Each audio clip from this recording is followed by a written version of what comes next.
Good morning, chats. My name is Penbu. I'm the programming, puzzle gaming, and music making VTuber on Linux.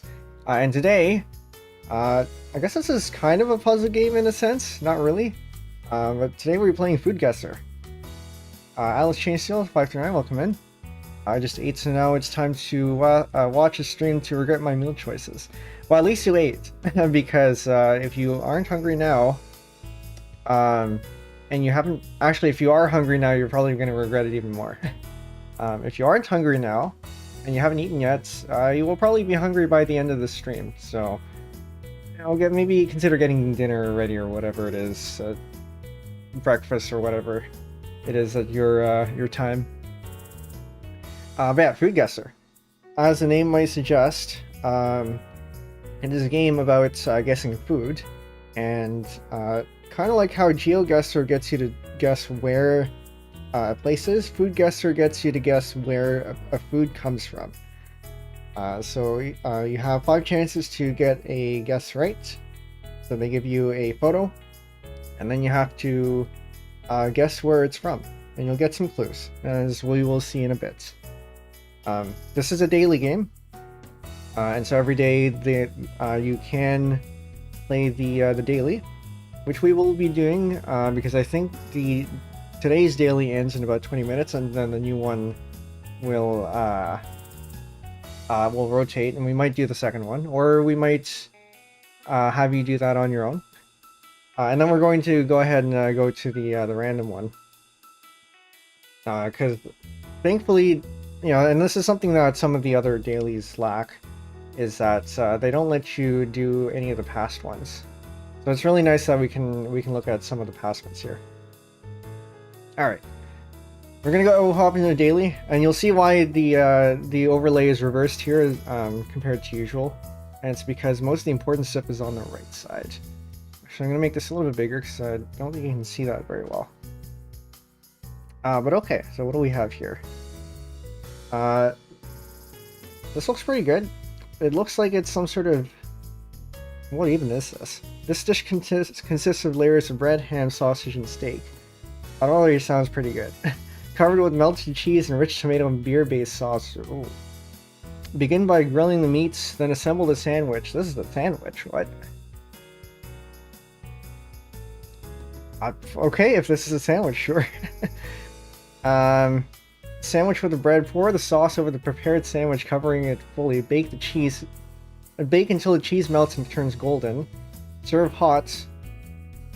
Often accompanied by French fries and a fried egg on top of dessert.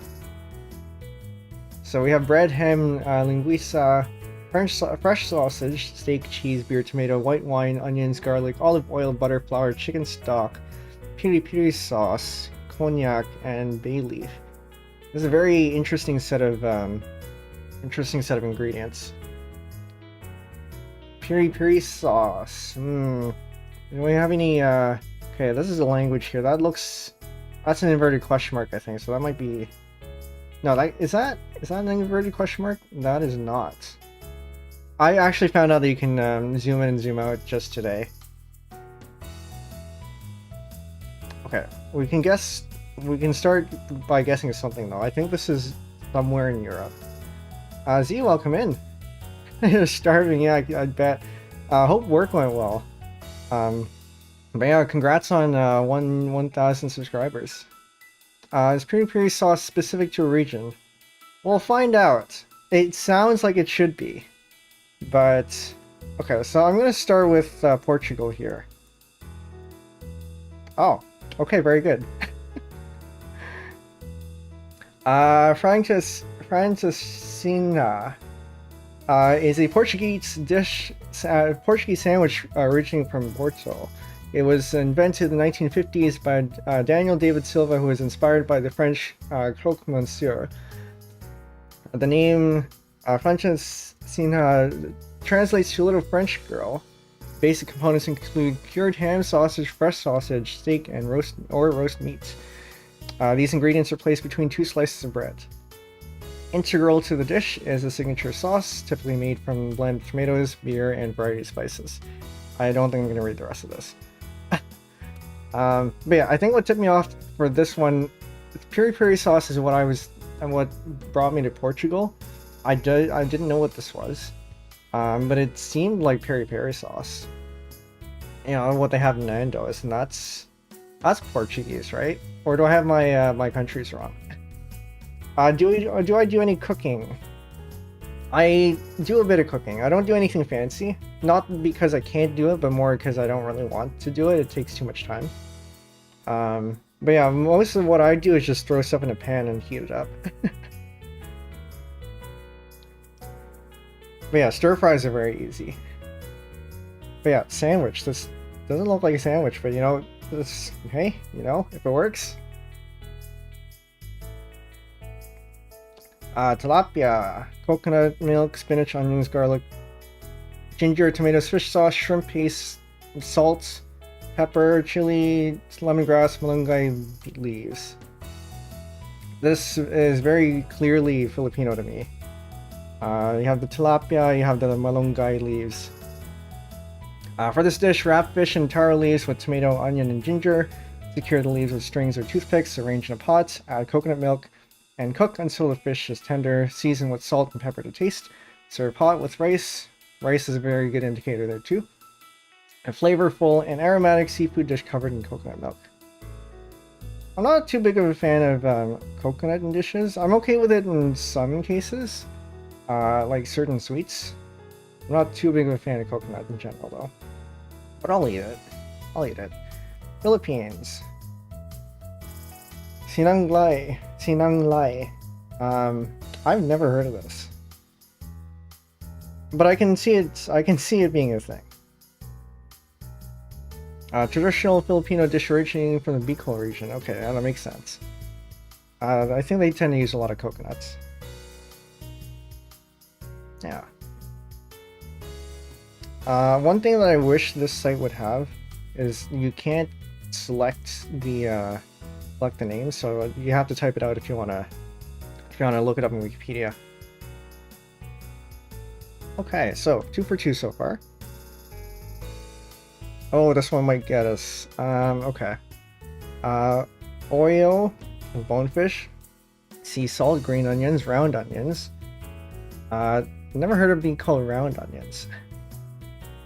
Sounds like a job for a quick user style script. Yeah, I assume that it's just some sort of either script, either it's a script disabling that functionality, or if it's some sort of element on top. Never bothered to look into it though. Chili pepper, seaweed,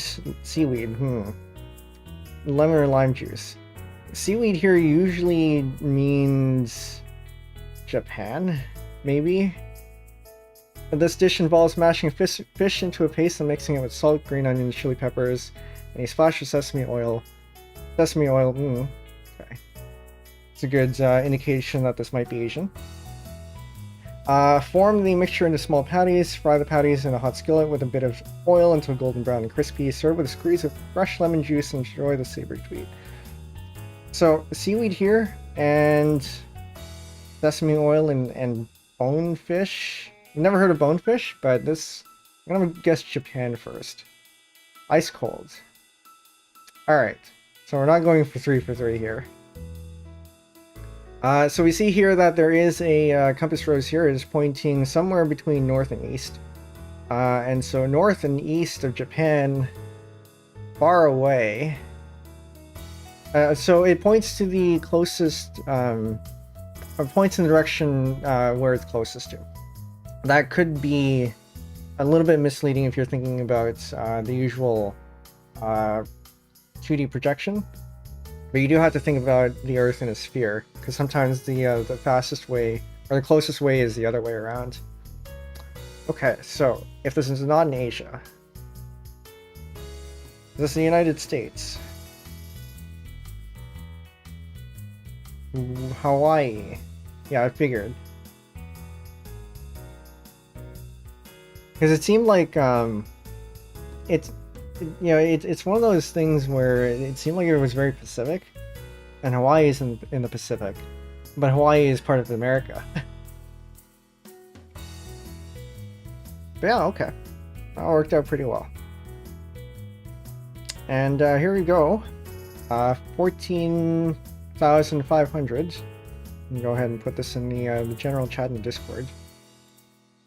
So we have it later. But yeah, this is how you play FOODGUESSR. I've only gotten perfect one time. I've had a few almost perfects a few more times. But it does keep a record of your scores here. I haven't been playing on this machine.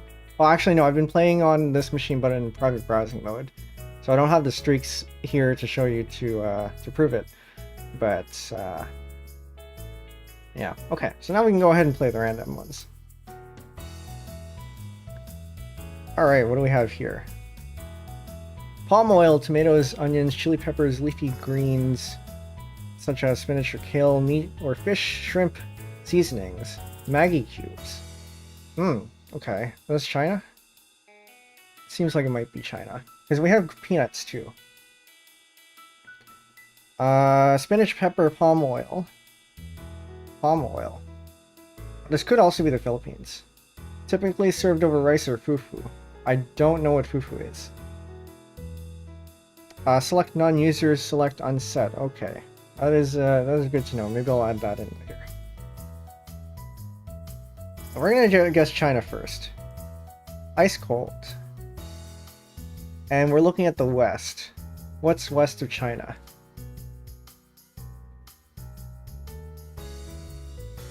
Where do you even get Maggi cubes? It's not in Asia.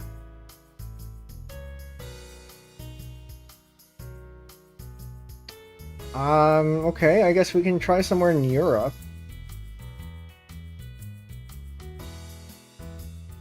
United Kingdom. Palaver sauce. Palave sauce? Cool. Okay. So we're getting a little bit closer. This is looking to be the southeast. You can get Maggi cubes here. I have seen Maggi's seasoning up here in Canada, so I assume you can probably get it in the States too. But it's not something that people generally get, I think. Like you get them if you know of the brand and you use it for, you know, ethnic cooking. Fufu is African. Okay. The first one I usually do for African is Algeria, because I don't actually know my African geography all that well. Oh, okay. Now I'm lost. Oh, we are warm. We have to go down south further.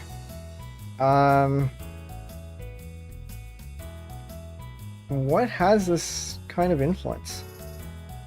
Onions, garlic, tomatoes. Okay, let's go all the way down. Let's try South Africa. Well, you see, South Africa tends to have a more European influence. So I don't see this as being South Africa, but we can at least see if it's anywhere north of that. Okay, yeah, it has to be somewhere in the middle. And unfortunately, I don't know anything in the middle of... Ghana. Okay, wild guess. Yeah, wild guess. Palaver sauce is a West African dish that originates from Liberia. Okay. It's a hearty stew made with a mixture of leafy greens such as spinach, collard greens, or kale, along with other vegetables like okra, tomatoes, and sometimes pumpkin or squash. The dish often includes protein sources such as fish, meat, or beans. And when we started in China, went to UK, went to Algeria, down to South Africa, and then it's somewhere here.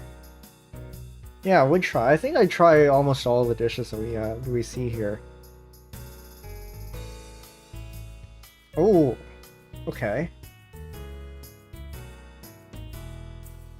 Beef egg noodles, potatoes, cabbage, bean sprouts, garlic, shallots, ginger, lime leaves, lemongrass, galangal, turmeric, salt, pepper, sugar, water, lime juice, fried shallots, emping crackers, sambal. Oh, okay. Sambal is a very good indicator that this is probably Indonesia. This dish involves simmering beef in a fragrant broth with garlic, ginger, spices such as coriander, turmeric. Once the beef is tender, it is sliced and added back to the broth while boiled. Potatoes, cabbage, noodles, and tomatoes. It's garnished with fried shallots, lime wedges, and a dash of chili sauce before serving hot. I mean, this one kind of looks a little bit like pho, but I don't think it's quite that. So yeah, I'm gonna try Indonesia first, just because of the sambal. I'll go from there. Okay, soto mi. Yeah, I feel like I've gotten to know Indonesian food a little bit more because of HoloLive ID. I certainly have. I haven't prior to them. I hadn't really looked into much of Indonesian culture, but thanks to HoloLive, I've had that exposure. Soto mi is a traditional Indonesian soup known for its bold flavors and rich history. Originating from the West Java region, specifically the city of Bogor, soto mi is a part of the broader soto family of dishes, which are various traditional Indonesian soups. The mi in its name refers to the noodles, specifically typically yellow egg noodles, which are a central component of the dish. Okay, which I guess that explains why mi goreng has the name, because the mi there comes from the noodles. Good stuff, by the way. It was Eggy who mentioned that mi goreng with Kewpie mayo is very good, and I tried it out with fried eggs and green onions. Very good. Would do again.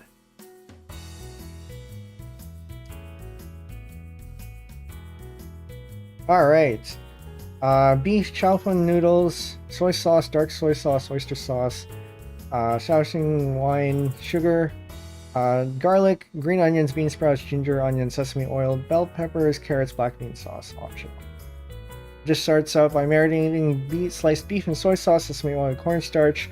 Stir fry the beef until brown, then set aside. In the same pan, fry wide rice noodles with bean sprouts, green onions, and garlic. Add the beef back, tossing everything together with a dark soy sauce for rich flavor. Serve hot, garnish with scallions for a delicious savory meal. I do believe this is China. This is, if I'm trying to remember the name of this dish before we plug it in. Hofan? I think it's Hofan. We'll see if I'm right. Yeah, beef chow fun. Yeah, I think it's the same thing. Maybe it's different in Cantonese or Mandarin or something. I don't know which one's which. Or maybe it is just chow fun.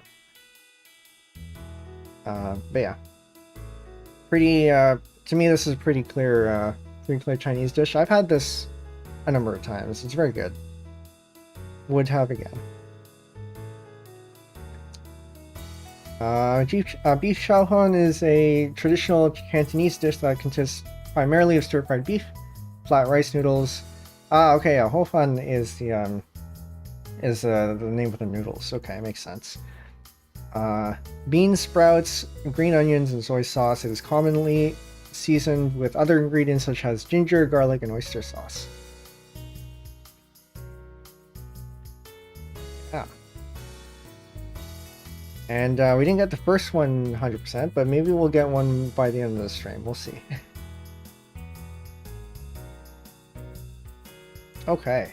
Eggplant, zucchini, bell peppers, tomatoes, onions, garlic, olive oil, parsley, salt, and pepper. This... That's an okra. That's an okra, which means this might be African. This dish is made by sauteing onions, garlic, and tomatoes in olive oil. Various vegetables such as eggplant, zucchini, bell peppers, and potatoes are then added and cooked until tender. Chickpeas and spices like paprika, cumin, oregano are stirred in for flavor. The dish is simmered until all the ingredients are well combined. It is typically served hot as a main course. That said, this might be American. Might be gumbo. I'm going to start with the United States first.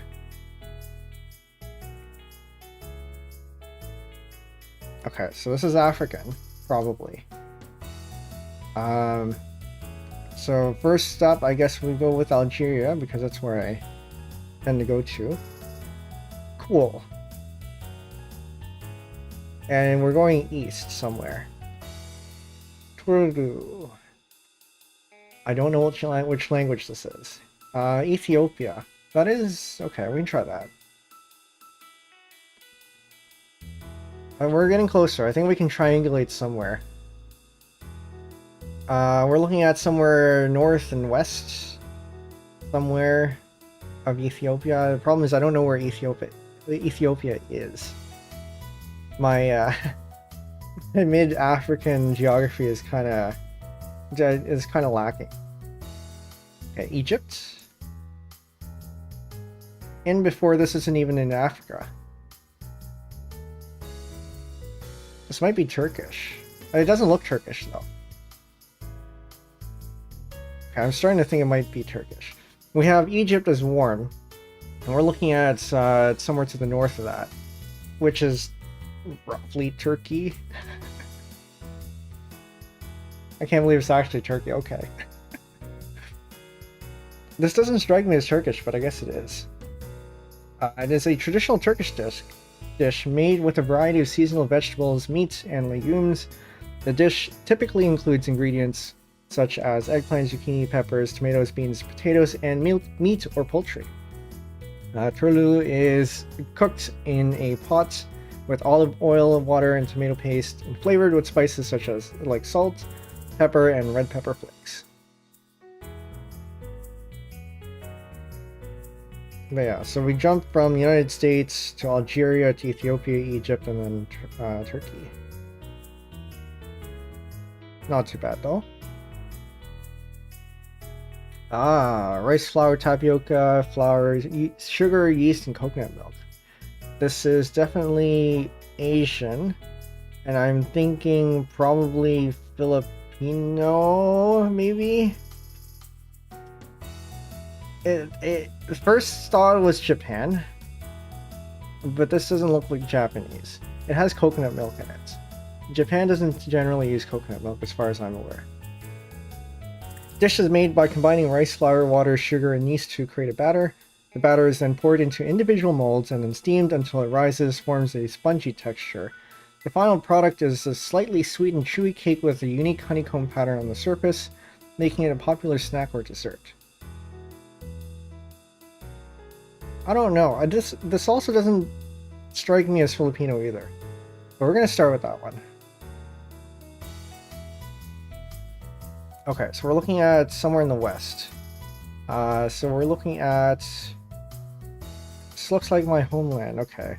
We're going to try... Penbu. Okay, very good. Yeah, that peninsula was where I was going to guess next.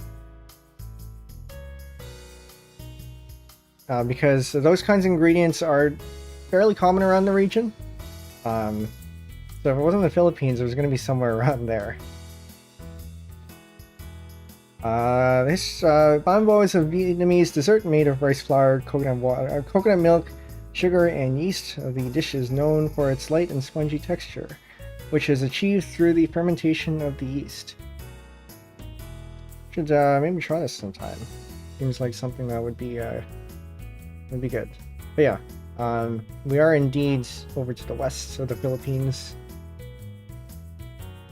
So this would probably have been my next guess. Alright.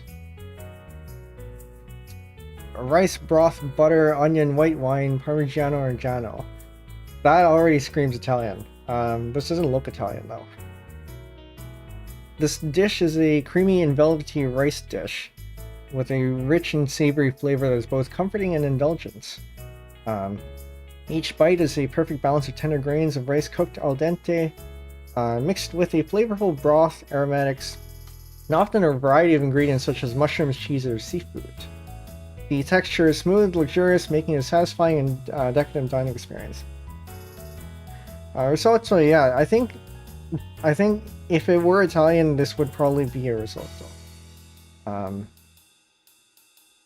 So we can try Italy first, just because of the cheese here. This is cheese. Also because white wine. Aha, okay, yeah. Risotto is a traditional Italian dish that is a creamy and flavorful rice dish made with arborio rice, chicken or vegetable broth, butter, onion, white wine, and Parmesan cheese. The dish is cooked slowly, allowing the starch in the rice to release and create a creamy texture. It is often served as a first course or as a side dish in Italian cuisine. I've cooked risotto before. It never looked like this.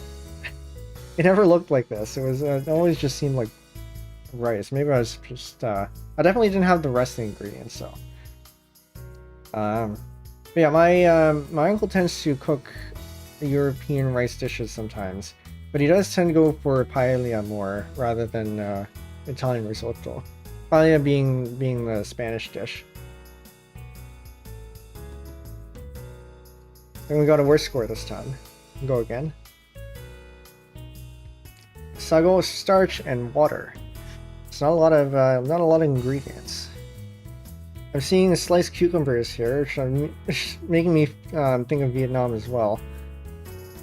A uniquely gelatinous dish with a taste that is subtle yet satisfying. Its texture is smooth and gooey, resembling a thick glue or paste. When consumed, it is often paired with a flavorful condiments or stew, adding a burst of taste to the otherwise mild flavor to the dish itself. Eating this dish can be described as a fun experience involving the twirling of a skewer to gather the sticky substance and savoring each bite. Now looking at the utensils here, like these are chopsticks. Sago starch, so we're talking about the Southeast Asia. So I'm gonna go for my first guess, Vietnam. Just because of cucumber. We're looking south, so that might be Indonesia. Borders. Oh, what's to the... Okay, so the one of the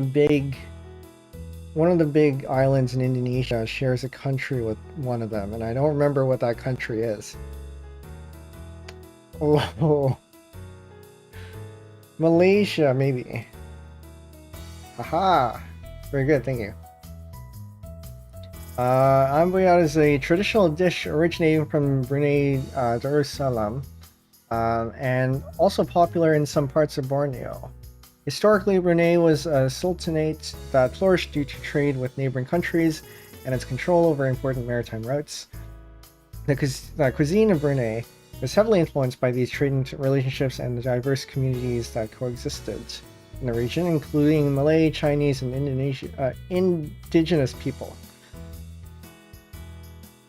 This is very easy to make, it looks like, so I wonder how this would taste, because sago is starch and water. It doesn't sound like it tastes like anything, or like much. I mean, I guess it would taste a bit like tapioca. But it does say, you know, it pairs well with other food, so maybe you should have this with other food.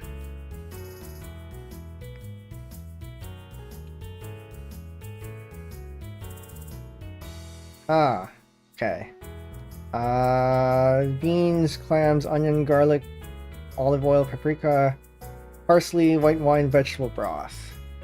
This looks like clam chowder, which is United Kingdom, I think. It's a traditional dish that originated in the northern region of its country. It's a popular dish served in many restaurants and homes throughout its country, especially during the colder months when a warm and comforting stew is most appreciated. It is often enjoyed as a main course, accompanied by crusty bread and a glass of crisp white wine. If clam chowder is not British, then it might be American. But we'll try United Kingdom first. Apparently not. Okay, France. We're looking at the south. Actually, if this might have said borders or hot if it were France, so maybe not. Maybe this is... well, paprika, though. Paprika. What uses paprika? Is this Spain? Oh, no, but we're looking at... yeah, maybe it is Spain. gonna try Spain. Faves con almejas. Also known as fabada de almejas, is a traditional Spanish dish that originated in the northern region of Asturias. Combines two staple ingredients in Spanish cuisine, faves, or large white beans, and almejas, or clams.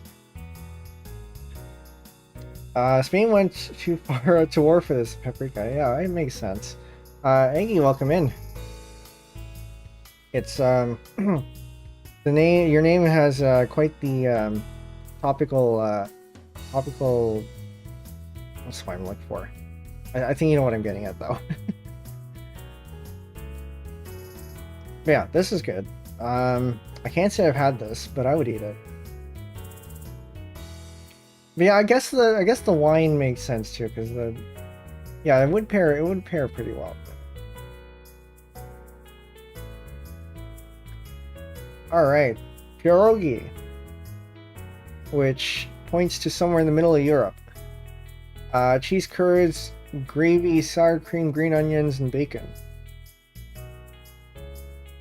The problem is I don't know where exactly in the middle of Europe. Start by boiling pierogies until soft and pan fry until golden. Prepare a rich brown gravy and set aside. Layer the crispy pierogies on a platter, sprinkle generously with cheese curds, and drizzle with the hot gravy. Garnish with green onions and optional bacon bits. Serve immediately while hot, and enjoy the delightful combination of flavors in this dish. A pierogi is kind of like a European dumpling of sorts. I think, did that come from Poland? Not Poland. Okay, it might not even be in Europe. Actually, no, it's cold, not ice cold. But we're looking to the northwest. Is this United Kingdom?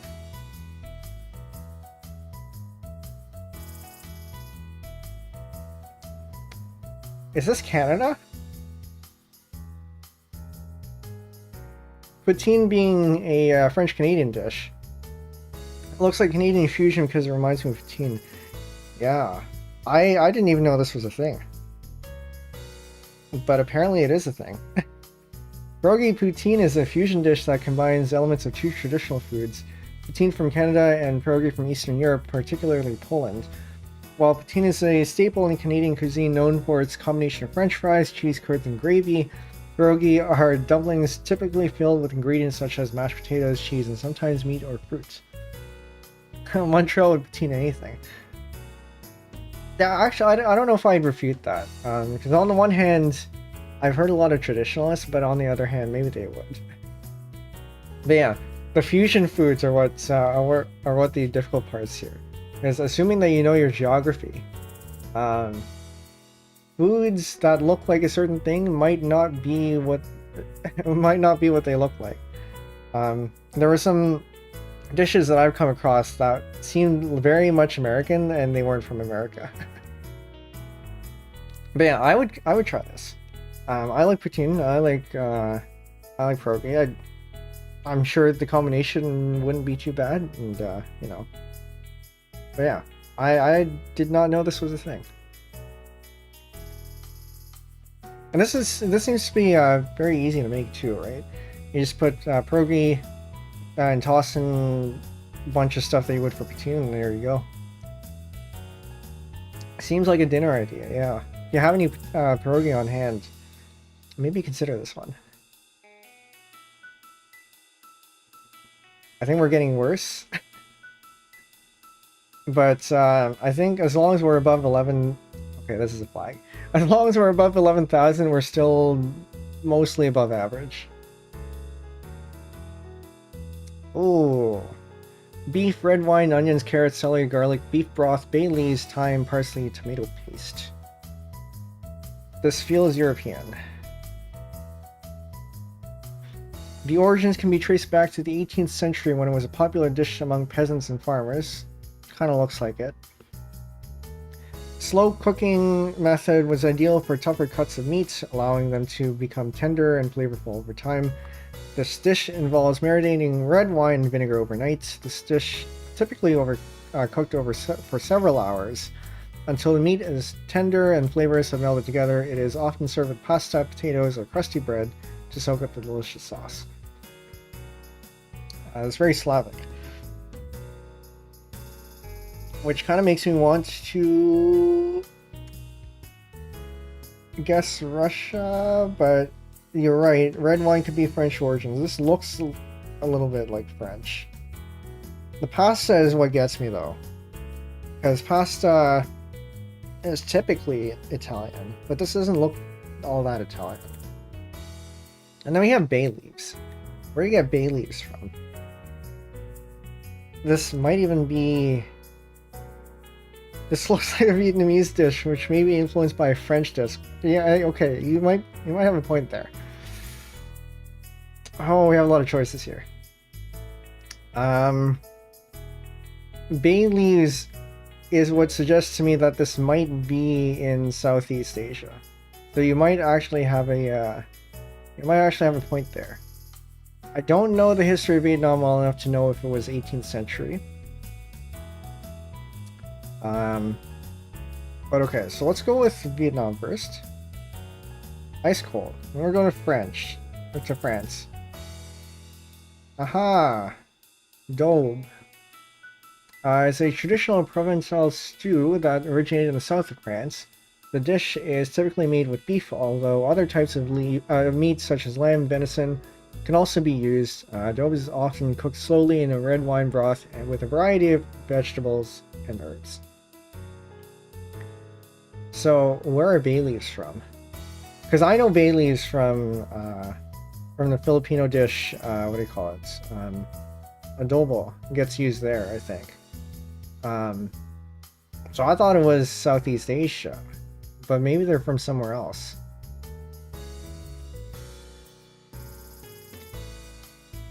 Alright, we have a couple of things to look at. Bay leaves. Bay leaf. And, media... this. Bay leaves from the Bay Area.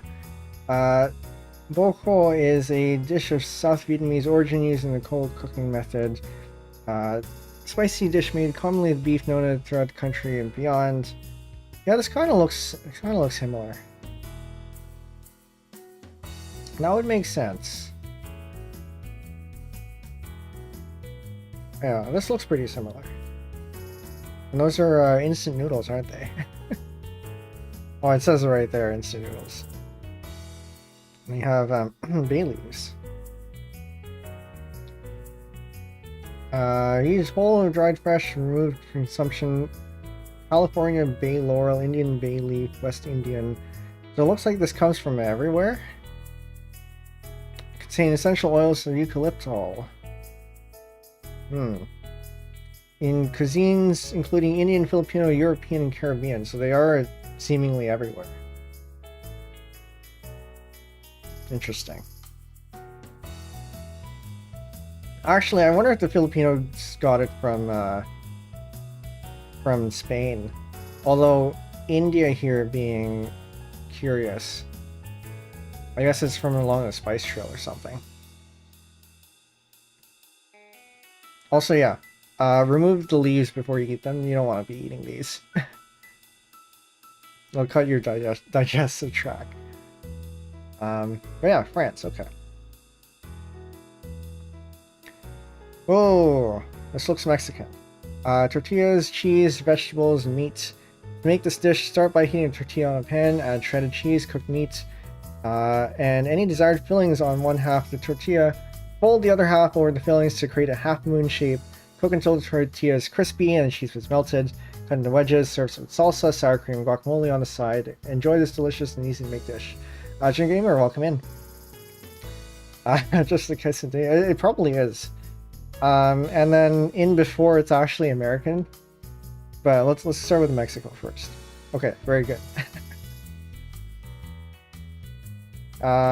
Yeah, sometimes you'll get some really easy ones like this one. Quesadilla is a Mexican dish made with a tortilla filled with cheese, meat, beans, or vegetables, and then folded in half and grilled and toasted. Yeah, this is good stuff. I like these.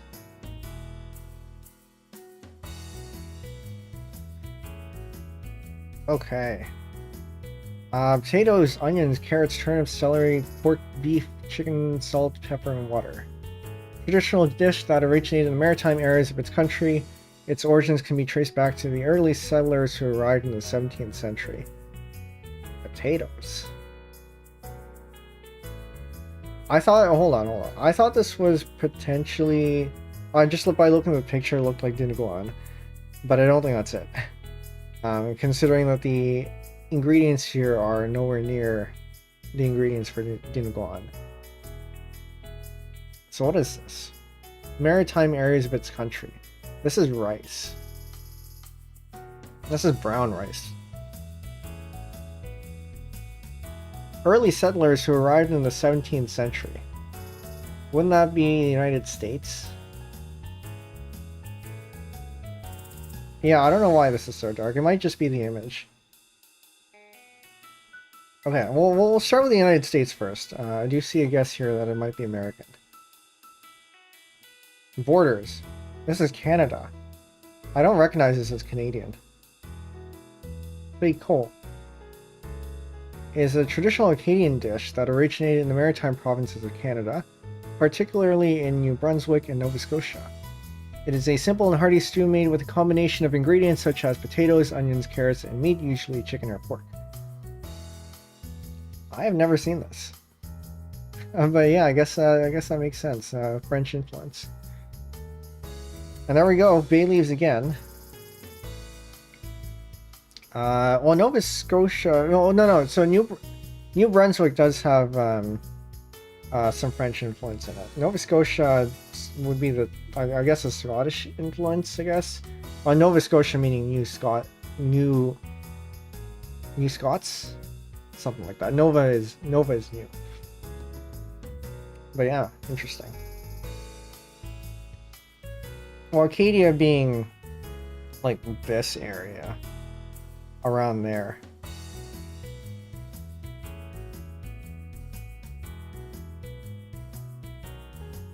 Can't remember what our last score was. I think it might have been 14-5. But we keep going. Alright, chocolate chip cookie. Who came with the chocolate chip cookie? Was it America? Flour, sugar, brown sugar, butter. This popular treat originated in a region known for its diversity in culinary traditions, blending influences from various cultures and cuisines. I guess there's not much to say about that. It's either America or United Kingdom. You're going for the United States first. Okay. A chocolate chip cookie was invented in 1938 by Ruth Graves Wakefield, who owned the Toll House Inn in Wyndham, Massachusetts. It gained popularity during the Great Depression era as an affordable treat. Post-World War II, soldiers returning home with the cookie's recipe fueled its widespread acceptance. Today, the chocolate chip cookie remains a beloved sweet treat, commonly associated with comfort and nostalgia. Chocolate suggests cacao. It's interesting that, I mean, maybe it's not that nobody thought of this before, but maybe it was just that it was popularized. But it does say it was invented in the US, so I don't know. It's a very simple recipe. But yeah, I like chocolate chip cookies. They're very good. I was interested where its origins from too, actually I just love it exists. I think 1938 was the introduction of the chocolate chips. Ah, yeah, okay, that would make sense. Because prior to that, you wouldn't have the chips. Understandable. Yeah. Okay. Is this the gumbo? Rice, sausage, chicken, onion, bell pepper, celery, garlic, tomatoes, broth, thyme, oregano, paprika, cayenne pepper, bay leaf, shrimp, and green onions. And then you bite into it and realize it's actually a raisin cookie. Well, I mean, I like raisin cookies too. But I know some people get betrayed by that. But yeah, welcome to Jelly Code. This dish is made by sauteing onions, bell peppers, celery with meat like sausage or chicken. Rice is then added along with broth, tomatoes, and a medley of spices. Everything is simmered together, allowing the flavors to meld. This dish is known for its rich, hearty taste and is often garnished with green onions and parsley. It's a delicious one-pot meal that captures a perfect balance of ingredients. This might actually be paella. Especially since it tends to be seafood. This would be Spain then. Not Spain. Jambalaya. I actually don't know where that's from, but this is pointing towards the United States. Because if it were Mediterranean, this would be pointing the other way. It would be south or east. The fact that it's pointing west suggests to me that it's somewhere in the States.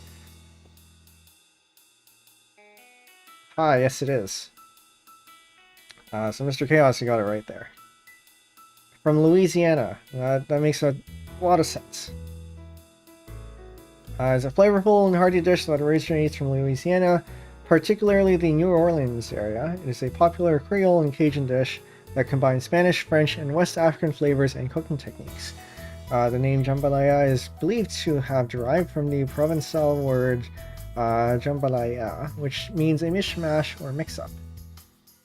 Ah, yes, Florence. Yes, I missed your message there. You did get it first. Yeah, one-pot dishes are nice. You just throw everything in a pot, and then you cook it, and then you only have one pot to clean up afterwards. Yeah, this is very good stuff.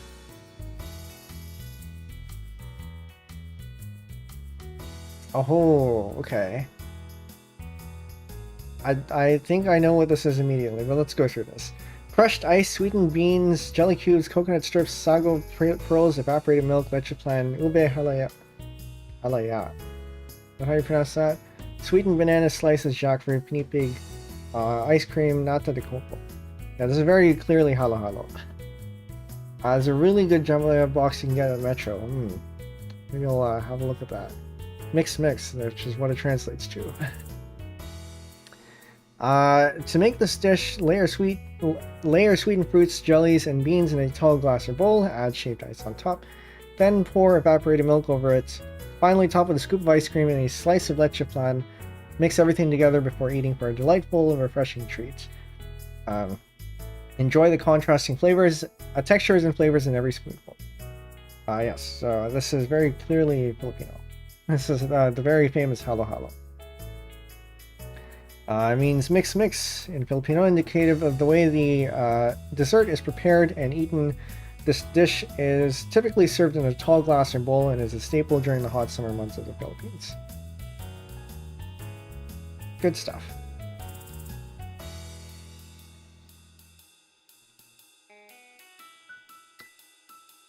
Ice kacang. Yeah, I guess I got the other places might have similar foods. I've not heard of that one, but I wouldn't believe it. Oh, we missed one, but very close. All right, we keep going. We got this one already. This is China. I don't know how many they had in the backlog, but I do know that the more I've played this in the past, the more it repeats.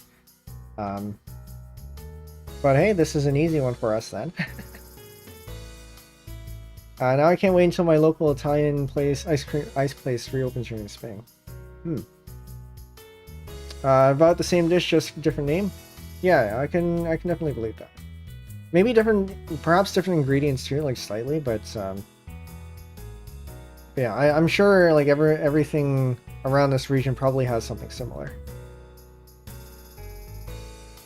Okay, it's Cebu meat. Okay. Tomatoes, garlic, ginger, onions, watercress. Watercress is interesting. Bread mafana? I have never heard of this ingredient. Salt, pepper, carrots, green beans, spinach. Camel cow or humped cow. Meat with garlic, ginger, onions, chopped tomatoes, water, and mix of leafy greens like spinach and mustard leaves. Cebu is it's kind of like a cow, but not really a cow. It is a bovine, I believe. Let me go ahead and show this up here. It's this thing. you find it in. Now I don't want to read too much into it because that'll give us the region, but I'm pretty sure this is potentially in Southeast Asia. So I'm gonna go for the Philippines first. I don't think this is Filipino, but it should give us a good indication of where this might be. And apparently it's nowhere even close.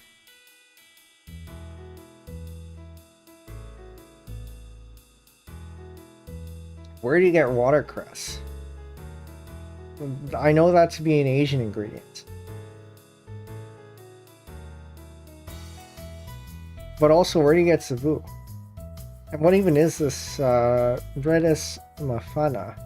Which actually sounds African, so maybe we need to find something in Africa.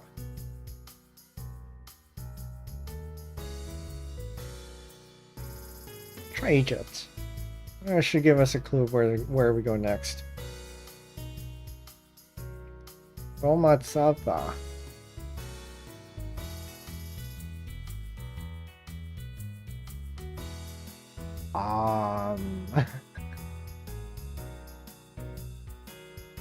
To the south or east? Could just be Indian. I don't think it'd be Indian, considering the Philippines was ice cold. I think Indian would be a little bit warmer than that. Egypt being cold. Hold on. Let me show these ones here. Distance and directions. If your guess is greater than 8,000 kilometers away from any accepted country, you will see ice colds. Closer you get to the country, it'll change up to very hot. And there's also borders, and the distances are measured by the center of each country.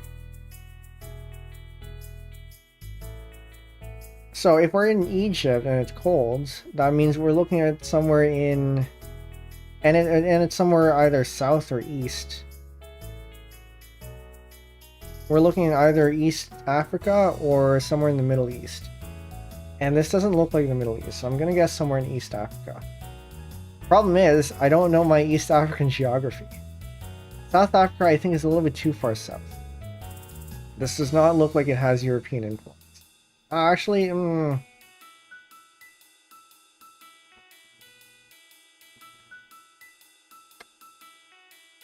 I guess Sudan. Cool. Maybe it is South Africa. Warm. Very warm.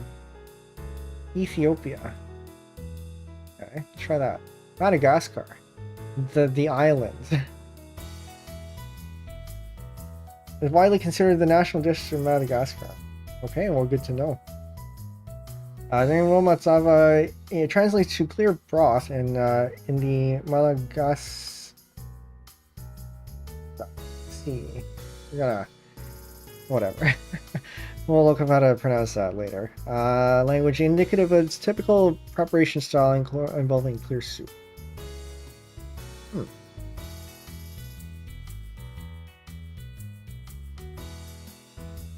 So we went from the Philippines over to Egypt, and then down here. Yeah, okay. Wait. This is Ethiopia, isn't it? And this is Sudan? Somewhere? I guess we ended up clustering there. And then you have South Africa here, and then you have Madagascar there. So we got kind of close with Madagascar, with South Africa. But yeah, I think I'd eat this. I don't think I've ever had Cebu meat, but it's more or less beef, I guess. I don't know what this is. It's the other way. The other way.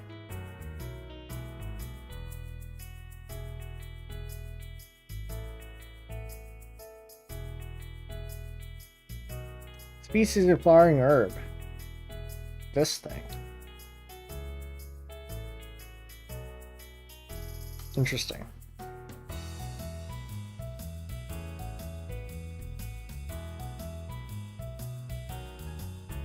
I've never seen this one either. I eat all the dishes I see here at least once. They look so good. Yeah. Same. Aha! This is a carbonara. Pasta, eggs, bacon, pancetta, black pepper, Parmesan cheese. Very clearly Italian. This dish is made by cooking pancetta until crispy, then mixing it with cooked pasta. Mixture of eggs, grated cheese, and black pepper is added to the hot pasta, creating a creamy sauce. The heat from the pasta should cook the egg mixture but not scramble it. Finally, the dish is garnished with more grated cheese and fresh parsley. Italy. It is. Real carbonara does not have butter, from what I've heard. It's a classic Italian pasta dish that is famous for its creamy texture, rich flavor, and hearty appeal. It is typically made with spaghetti, eggs, cheese, pancetta, or bacon, and black pepper. While there are many variations and debates about the authentic recipe, carbonara has become an iconic dish worldwide and has an interesting history.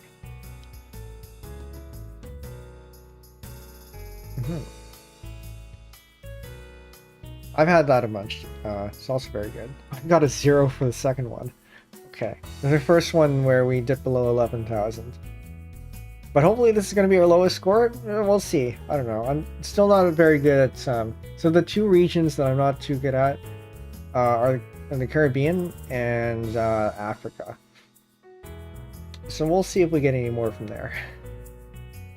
South America too, to a certain extent. Lamb or goat intestines, lamb liver, sweetbreads, heart, lungs, kidneys, pancreas, spleen, olive oil, lemon juice, salt, pepper, oregano. This looks probably European. Aha. Well, that's a language clue. I don't know what language this is though. Haggis. It certainly seems like haggis, but haggis is made with stomach. So I don't think that's it. It has some of the similar ingredients, I think, but not quite the right casing. Begin by cleaning and seasoning lamb or goat intestines and organ meats such as liver, spleen, sweetbreads. Skewer the organs alternatively on a spit. Wrap tightly with the intestines to secure them. Roast over a charcoal grill, turning frequently until the exterior is crispy and the inside is cooked through. Slice and serve with lemon wedges and enjoy the savory dish. My first guess is Poland, but this doesn't look like a mash of consonants. It doesn't look enough like a mash of consonants to be Polish. Was this Turkish? This might be Turkish. Aha. Very good. Dish is traditionally found in Greece, Turkey, Albania, and other parts of the Balkans. Kokoretsi is a dish made from lamb and goat intestines offal. We already read that. In Greece, kokoretsi is often served during Eastern celebrations following the Orthodox Christian fasting period. Yeah, I feel like we've lost the art of using up all the parts here in North America. In European cuisines, you see a lot of dishes like this, where you use up a lot of the odd parts of the animals. In North American cuisine, you don't see it a lot of that. All right. Did we get this one earlier? I don't think so. Beef such as chuck roast or brisket, beef bone marrow, carrots, onions, leeks, celery, turnips, cloves, garlic, bouquet garni, bundle of herbs, salt and pepper. That is French. But does it mean that this dish is French? Dijon mustard, perhaps, yes. This dish is made by simmering beef vegetables such as carrots, turnips, leeks, and onions, and herbs in a pot of water for several hours. The broth is flavorful from the meats and vegetables. While the beef becomes tender and juicy, it is traditionally served with Dijon mustard, pickles, and crusty bread. Perfect for a hearty and comfortable meal. Meat and potatoes, Ireland, just kidding. I mean, you never know. We're not going to start with France, just because of the bouquet garni and the Dijon mustard. Pot au feu, yes. Yes, that makes sense. It's a traditional French dish that translates to pot on the fire. It is a simple and hearty stew typically made with beef, vegetables, and broth. The dish dates back to the 18th century and is considered a classic comfort food in French cuisine. Pot au feu, I guess it would be how you pronounce that. Yeah, good stuff. Pretty basic, but basic stuff can also be pretty good. You just gotta make sure you season it well. I've had every time I try to cook with potatoes and carrots from scratch, they always tend to be under seasoned. And I think the real trick to cooking with these ingredients is to make sure you season them well.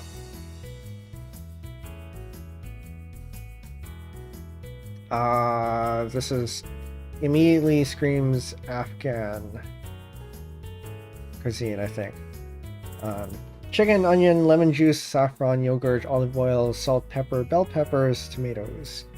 This dish involves marinating chicken pieces in a mixture of yogurts, lemon juice, saffron, and spices. After marinating for a few hours or overnights, the chicken is skewered and grilled over medium heat until cooked through and slightly charred. It's typically served with grilled tomatoes, rice, or flatbread. The marinade imparts a tangy and aromatic flavor, making the chicken tender and juicy. Consider your stream a success or an epic failure, since I just went to make cookies. Well, I did predict that we'll go ahead and the stream will make you hungry, so yeah, I guess take with that how you will. Okay, yeah, this one is Afghanistan, I think. Iran. How do you pronounce that? Close enough. I've had this a number of times. This is very good too. My uncle likes to order this relatively often. Oh, I mean, once in a while. Good stuff. Good stuff. But yeah, they border, so it's very close. Now the question is, are the cookies you're making chocolate chip cookies, or are they something else? Because I think if they're chocolate chip cookies, then it was definitely a success. Still very, very close. Just one off. Alright. We keep going. Chocolate chip, alright, very good. By the way, for any of you who want to play this on your own time, this is the link. You can go ahead and bookmark that if you'd like. Oh, I know this dish, or I know this drink. I think I've had this before. Water, sugar, rose water, lemon juice, ice cubes, optional faluda, basil seeds, fruits, syrups, and herbs. This dish is prepared by mixing fruit juices or flower extracts with water and sweetening with sugar or honey. Often flavored with spices like saffron and cardamom, it is then chilled. Some versions include citrus or rose extracts served over ice and optionally garnished with mint leaves or sliced fruits for a refreshing touch. I think this is Indian.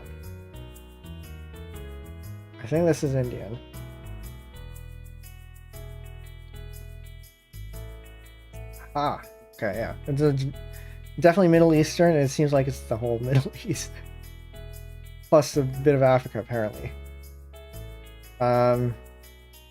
Sharbat, a traditional Middle Eastern drink, has a long history that extends back to medieval Persia. It is prevalent in various cultures across the Middle East, Central Asia, South Asia, and especially in Iran, India, Turkey, and Pakistan. Derived from the Arabic word shariba, meaning to drink, sharbats typically consists of water, sugar, fruits, and or flower extracts. Yeah, I think the rose water is probably what tipped me off here. Or actually, no, the faluda. Maybe both of them, because I've definitely had this before. I'd have this again.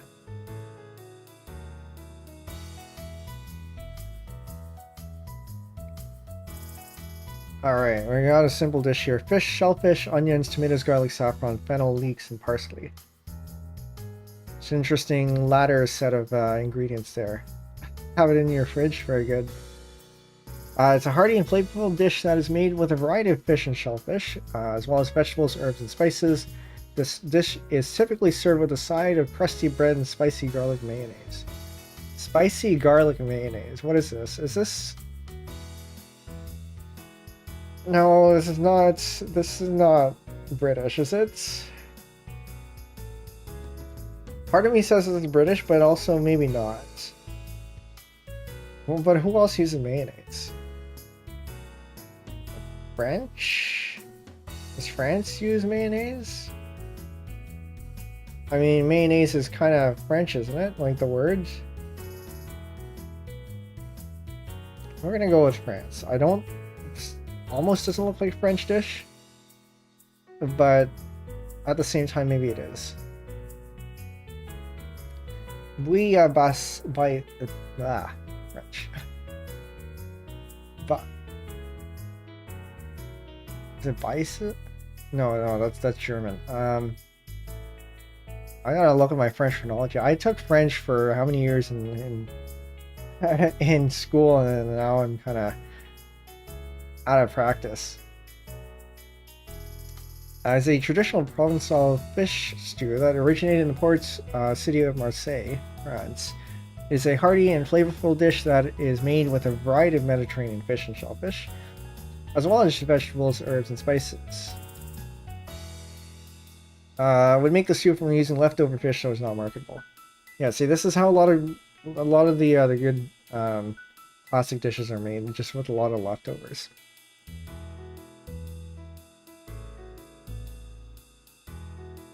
Comes from the word to boil and to reduce. Just put all the fish in a stew and then reduce it down to concentrate the flavors. Okay. We'll keep going. Aha!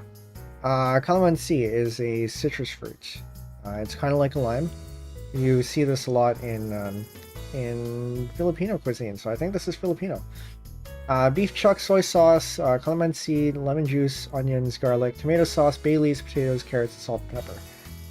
The name comes from the word mechar, which means to insert pieces of fat in the meat. Okay, I've never heard this word. Maybe it isn't. This cooking technique gives the dish its distinct flavor and tenderness. The result is a hearty and flavorful stew that is perfect served over rice. But over rice. Filipino food tends to be served over rice. And I think I've had this before. This is very good stuff.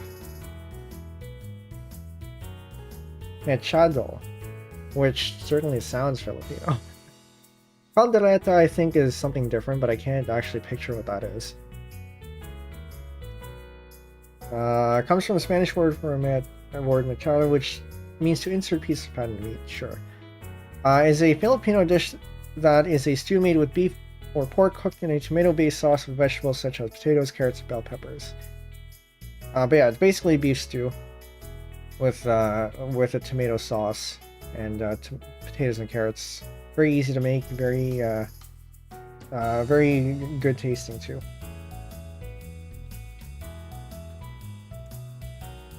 Caldereta. And there's goat meat stew. Yeah, it's very similar, but it's not quite the same. Variations of the dish use beef, chicken, or pork. Well, this is extremely fancy.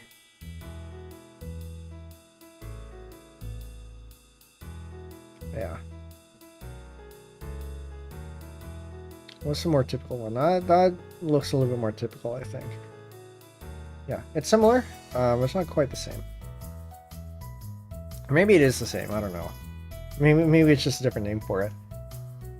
Oh, alright, we got a perfect game. Time to end stream. But we keep going.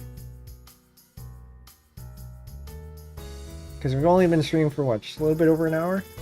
I expect to go for about 2. Because I expect that after 2 we might start getting a lot of repeats, but also my voice isn't going to be able to keep up. And you're probably going to be hungry after that. I don't want to keep you on for too long. Rice, ata din din, palm oil, assorted meats, iru, or lu? How do you pronounce that? Is that even I? That must be an I. The rest of those are capitalized. Onion, bell pepper, Scotch bonnet pepper. Scotch bonnet pepper. Huh. Okay. Tomatoes, crayfish, seasoning cubes, salts, crayfish. I'm very confused. This looks to me... Gosh, I'm sorry. Let me finish the ingredients here. Salt optional, ground nut oil optional, goat meat optional, and fish optional. Begin by soaking the rice to remove excess starch. Parboil it briefly, then rinse. Cook in boiling water until tender. Serve with a spicy sauce made from blended red bell peppers, Scotch bonnets, onions, and palm oil. Season with local spices and some crayfish. Fry diced beef and then add it to the sauce. Ensure the rice and sauce are well flavored before serving. So, first thoughts here. This seems like it could be Indonesian or something, but crayfish sounds like it could be American. Mr. Chaos, goat meat and Scotch bonnet tells me Caribbean area. So it could be Jamaica, Cuba, Puerto Rico. I think it's a specific region here too. Doesn't really look like it though, but maybe it is. I think it might be right though. This seems like it could be. As much as it looks like it could be Southeast Asia, the ingredients don't seem like it is. So we're going to start with Jamaica. Ice cold. But it's pointing to the east. And I think if it were Southeast Asia, it would be pointing to the west.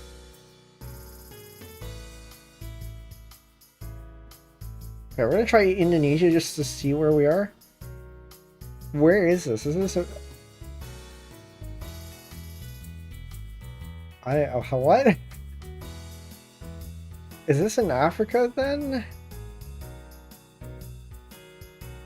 Because if we're in the Caribbean and we're pointing east, and then we're in Indonesia and we're pointing west, that means that we're landing somewhere in the middle, which means it's probably Africa.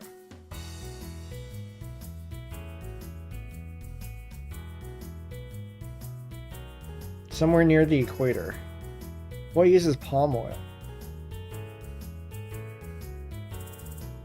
What even is a Scotch bonnet pepper? Clearly the UK. You know, I wouldn't be surprised if it were.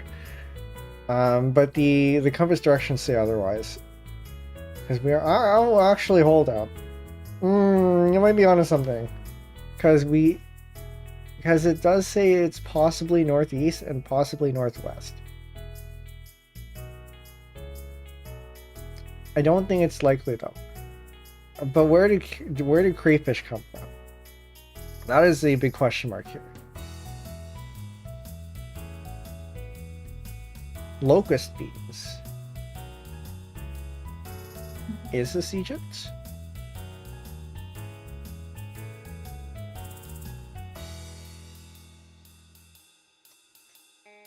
Well, I mean, we can at least go for somewhere in Egypt, in Africa, so we have something like something to base it on. But Mr. Chaos here says wait, so I'm gonna wait a little bit, see if he types anything.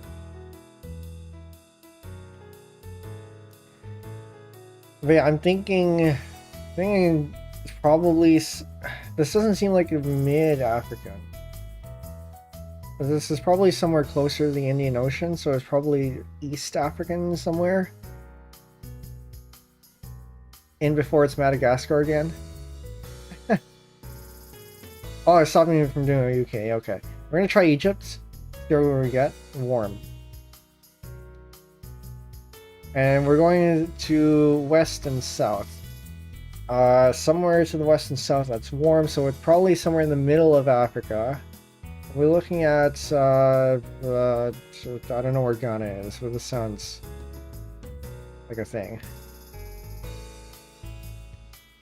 We have one more guess. I don't think we're getting this because I don't know enough geography. We had it earlier. We had... What did I try before? Alright, well, let's look through the list and see if we get something, if we can see something that looks like an African flag. That sounds like it could be. So Ethiopia we know is east, so that's not it. Guinea, I think, might be in the west. I don't think that's it. Gambia, which I think is to the south. Guyana. Honestly, I don't think we're getting this, so we could just pick any any African nation here and just hoping we get something.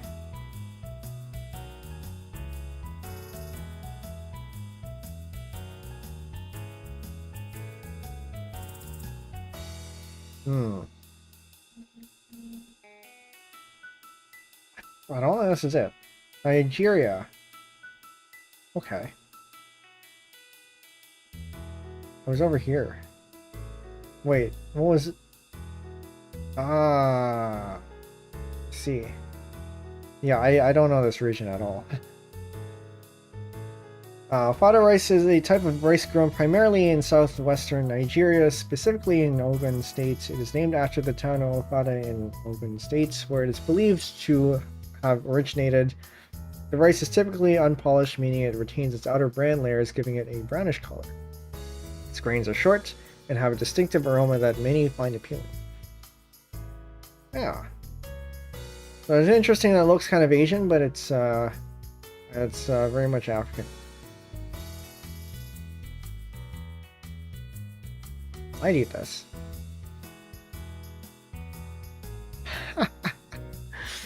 I had to censor it because it was in the description. Okay. Beef, carrots, potatoes, corns, peas, pumpkin, cabbage, noodle, garlic, onion, tomato, oregano, and cumin. An interesting set of ingredients there. This dish is a popular blank soup that is usually made with dried or freeze-dried potatoes. Freeze-dried. That's some high-tech stuff. Meat and a variety of vegetables. It is known for its hearty, comforting qualities, making it a staple in many households. This dish is often enjoyed during cold weather as it is warming and satisfying, perfect for cozying up on a chilly day. So we're looking at somewhere where it gets cold. But somewhere that has cumin and pumpkin. Pumpkin sounds to me like American. This does not register me as an American dish. But also freeze-dried potatoes. We'll start with America. Cold. We're looking at somewhere south of that. Or east.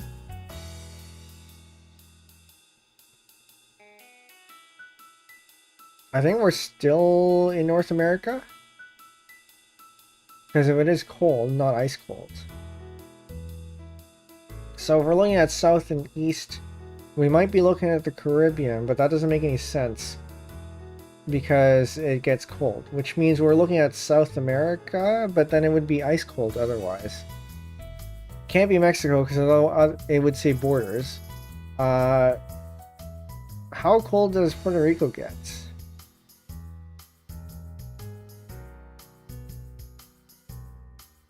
I don't know. I thought that was tropical. Maybe not. Okay, Peru. We go to South America. Aha.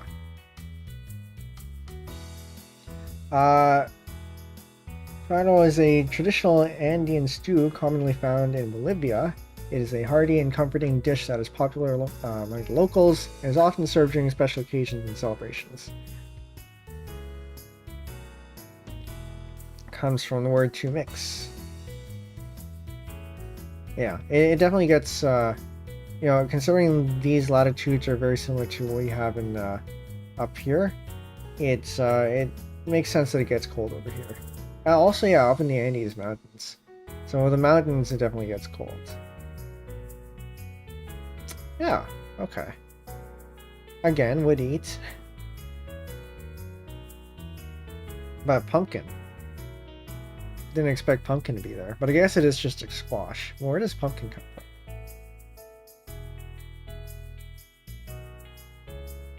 Alright, we have a rabbit. Rabbit, onion, garlic, red wine, vinegar, juniper berries, bay leaf, there it is again, cloves, black peppercorns, allspice berries, water, and salt. The dish has a long history in its country's cuisine, dating back to the Middle Ages, where hunting was a common activity for the nobility. It involves marinating pieces of rabbit in a mixture of vinegar, wine, and various spices such as peppercorns, bay leaves, and juniper berries. Marinated rabbit is then seared in the pan before being simmered in the marinade until tender. The dish is typically served with noodles, dumplings, and potatoes. Traditionally, the sauce is thickened with a roux made from flour or butter. This is vaguely screaming France to me, in part because of the rabbit, second because of the roux, also nobility, maybe? We'll start with France. Borders. To the north or the east. I was also thinking United Kingdom, but it didn't seem... It seemed a little bit too good for the United Kingdom. Could be German.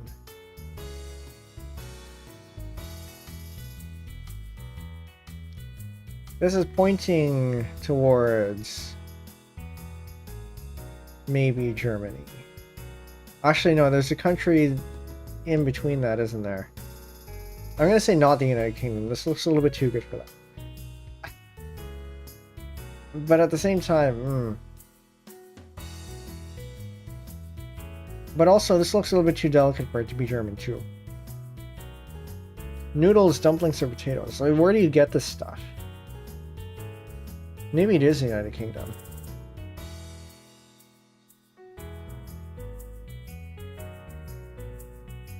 Okay, yeah, this is definitely German. Okay. Should have listened to my instincts.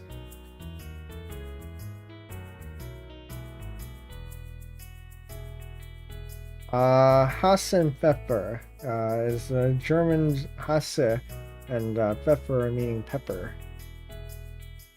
Hasse. I don't know my German phonology. Should have gone there first.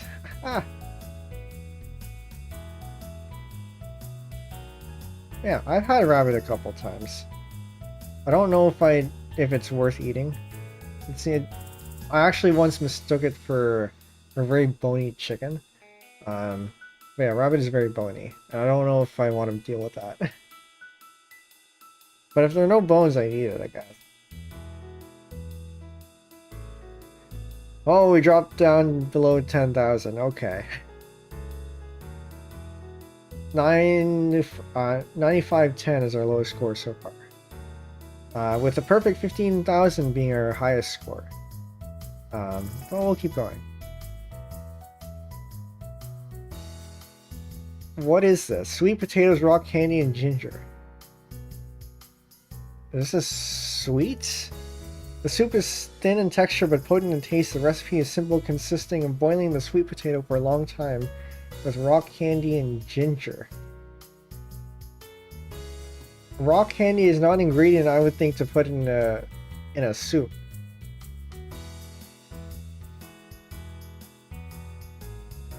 But sweet potatoes. Wait, hold on. We have ginger, which is... This is all... Hold on. I was gonna say it's a bit of an Asian... ingredient, which kind of is. But it's not exclusively Asian.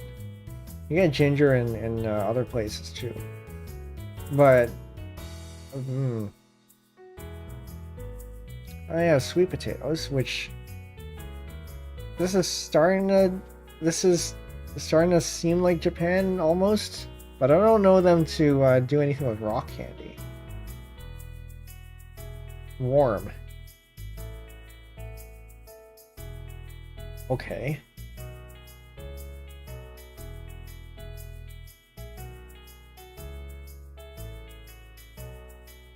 Who has sweet potatoes?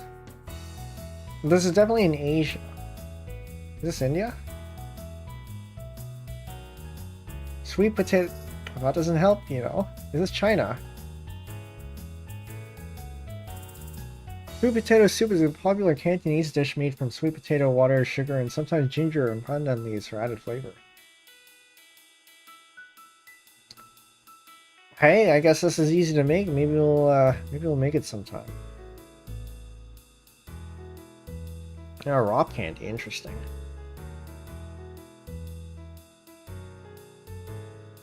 Ah, yes, I guess Japan is far enough away that it doesn't actually border China.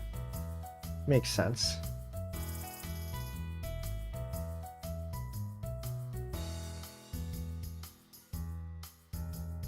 Oh, I've had this one. Steamed rice, raisins, and carrots. Famous dish traditionally combines flavors of fragrance, basmati rice, tender meats, usually lamb or chicken, and a delightful blend of aromatic spices, including cinnamon, cardamom, and cloves. I'm going to start with Afghanistan, but it is definitely Middle Eastern, somewhere in there. Aha. Kabuli Pulao is a traditional Afghan rice dish originating from Kabul.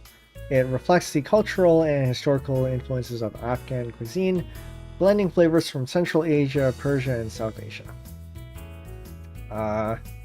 It has gained popularity during the reign of the Mughal Empire, when trade networks connected the region. This dish has become an integral part of the Afghan cuisine, symbolizing the diverse influences and cultural harmony in Afghanistan. Yeah, whenever you see rice like that with raisins, usually an indicator that it's somewhere in the Middle East, around this area. All right, next round. What is this? Did we see this earlier? I don't think so. Ricotta, pepper, ground beef, onion, garlic, cumin, paprika. Okay. This is supposed to give us a hint somewhere, but I don't know where this would be. Black pepper, salt, vinegar, vegetable oil, egg, milk, cheese. I am thinking possibly some sort of Spanish influenced country. Possibly in South America. I'm gonna start with Chile. Border is Peru. Ah, okay. I feel like I might have gotten this in one of the dailies before. Because these are all recycled from dailies. It is a traditional Peruvian dish that consists of ricotta peppers stuffed with a mixture of beef, onions, garlic, raisins, olives, and hard-boiled eggs. The dish is then topped with melted cheese and baked in the oven until the peppers are tender. Would have. But yeah, this is interesting. A lot of cheese. I don't know what a ricotta pepper is. I guess we can try to... It's a type of hot pepper that is similar in size and appearance to a bell pepper, but has a much spicier flavor.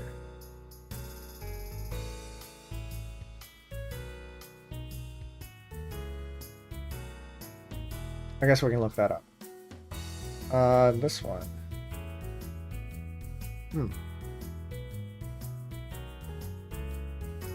It looks kind of small. That is not small.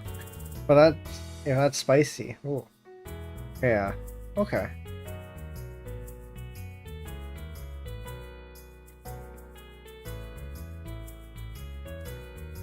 Alright, 13, which is it's not too bad.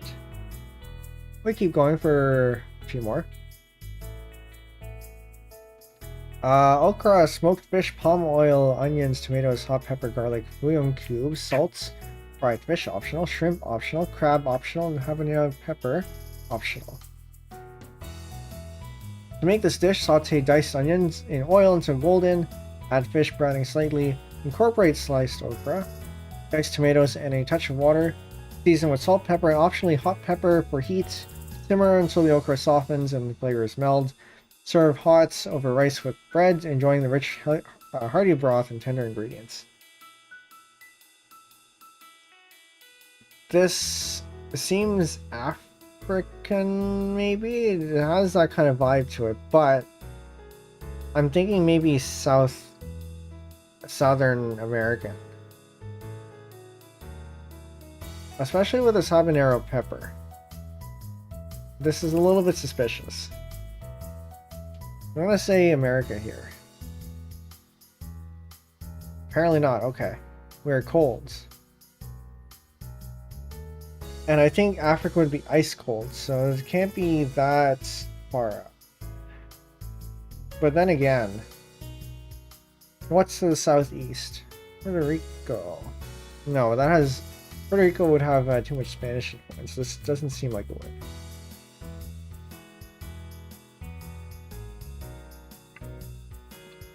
What has okra?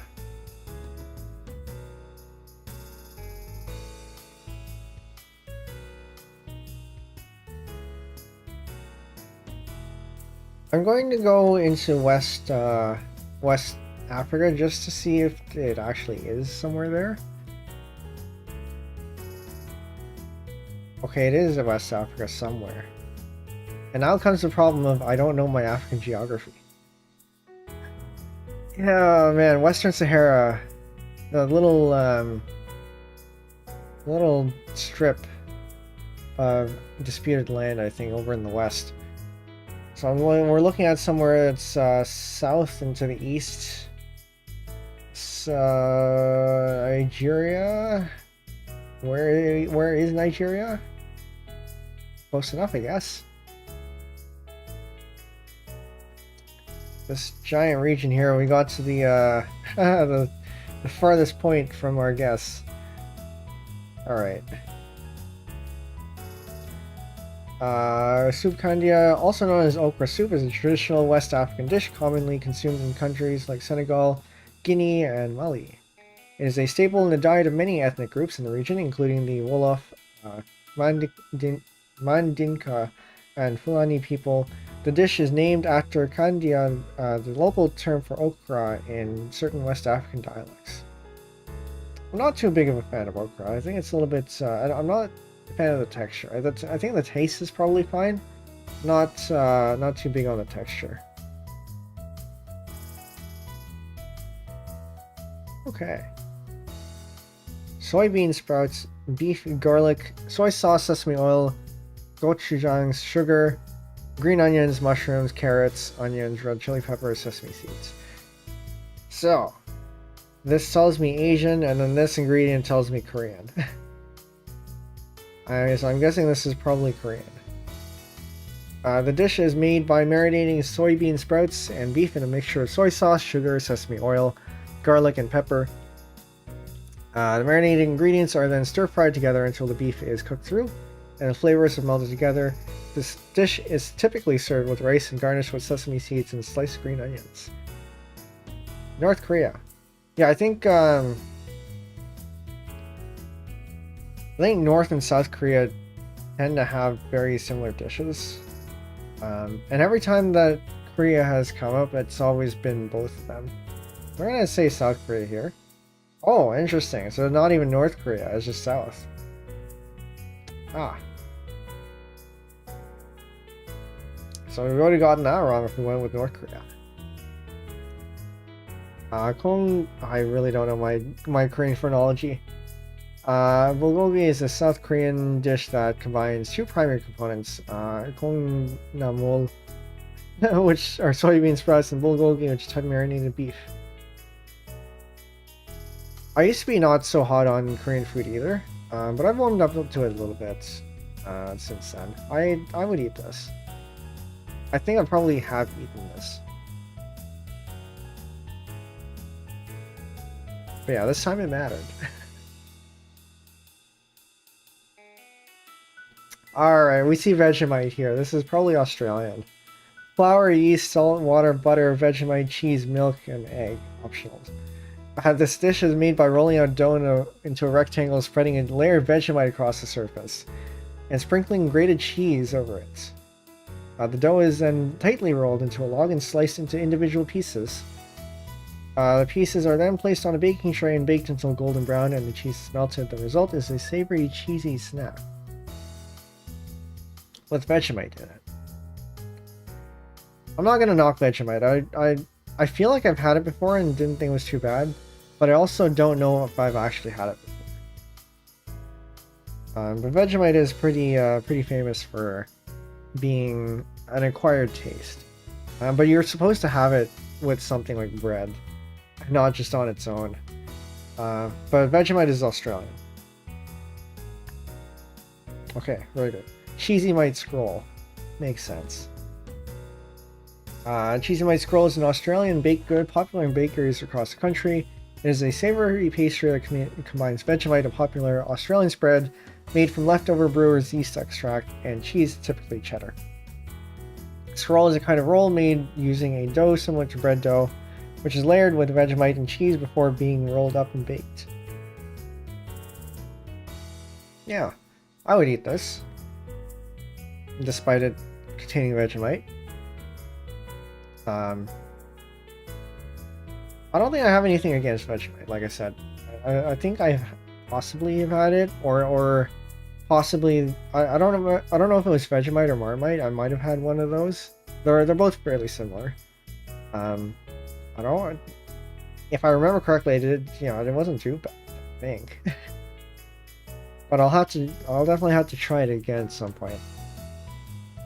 Probably won't buy a jar of it, just because if I don't finish it, what am I going to do with the rest of it? But if somebody has a jar and wants to feed me, then maybe I'll have a bit. Bitter melon, eggplant, squash, okra, string beans, tomatoes, bagoong. Aha, okay. Ginger, garlic, onion, shrimp paste, and optional pork and optional fish. This is a Filipino dish called pinakbet, I think. To make this dish, saute garlic, onions, tomatoes, and oil. Add sliced pork and cooked until brown. Introduce shrimp paste and mix well. Add a variety of chopped vegetables like eggplant, bitter melon, okra, and squash. Actually, maybe it isn't. But I'm going to start with the Philippines. Pour in a small amount of water, cover, and simmer until vegetables are tender, season to taste, and serve hot. Bagoong is a shrimp paste. And that is used in Southeast Asia. So I'm going to start with the Philippines. Oh, it is pinakbet, okay. Because I think usually the pinakbets I've had tends to have what is that? It wasn't sweet potatoes, it was some sort of squash, I think. Bitter melon is my nemesis. I'm okay with bitter melon in very select dishes. I think I am okay with it in as an omelet, or like with egg. But perhaps not in other things. It has to be very specific.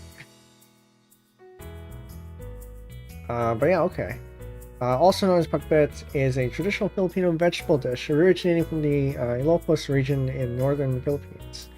The name pinakbet is derived from the Ilocano word pinakbet, which means shrunk or shriveled. This describes the method by which the vegetables are stewed in low heat until they reach a tender wilted state. Yeah, my grandmother makes this all the time. I don't generally eat it, but she likes cooking it.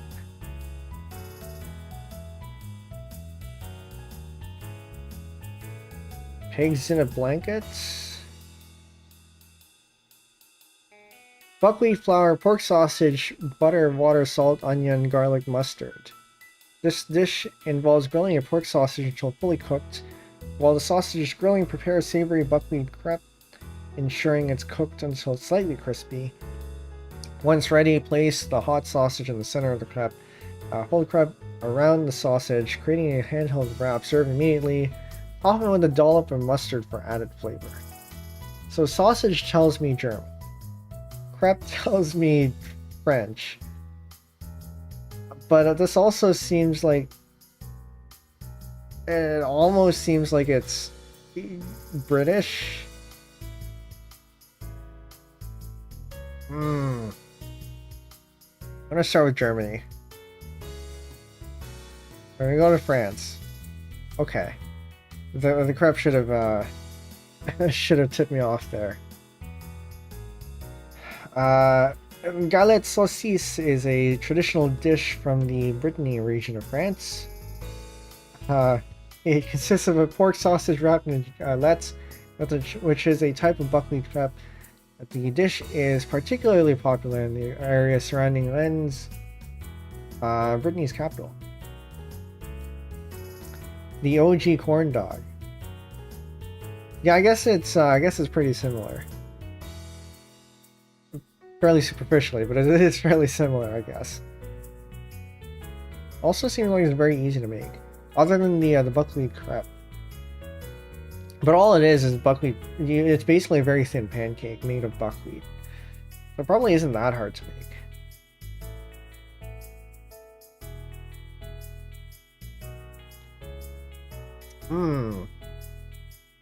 I think I got this in a daily one time.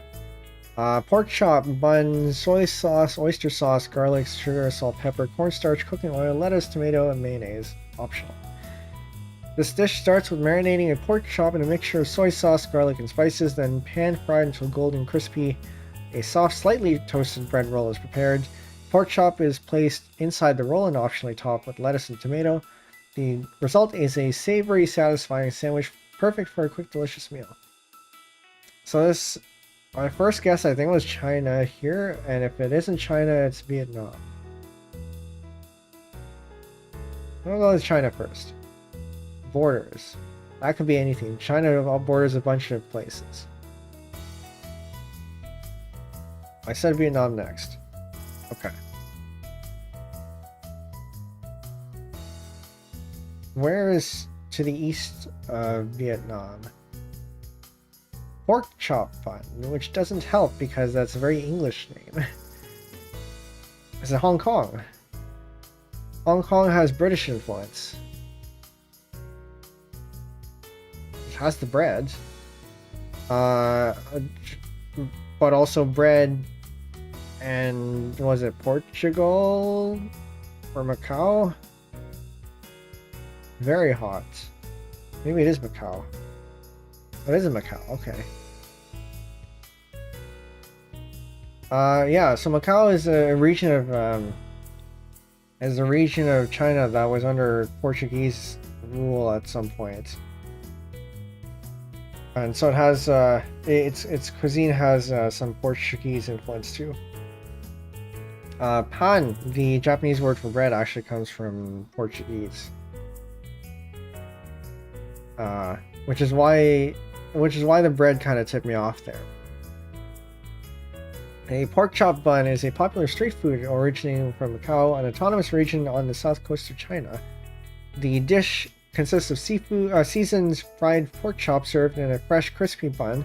It is often compared to a hamburger due to its presentation and convenience as a handheld meal. Although I would bet this is probably tastier than a hamburger. The origin of the pork chop bun can be traced back to Macau's unique blend of Portuguese and Cantonese culinary traditions. Yeah, fusion food. You look all the way over here. Macau is, I think, over here. Is that right?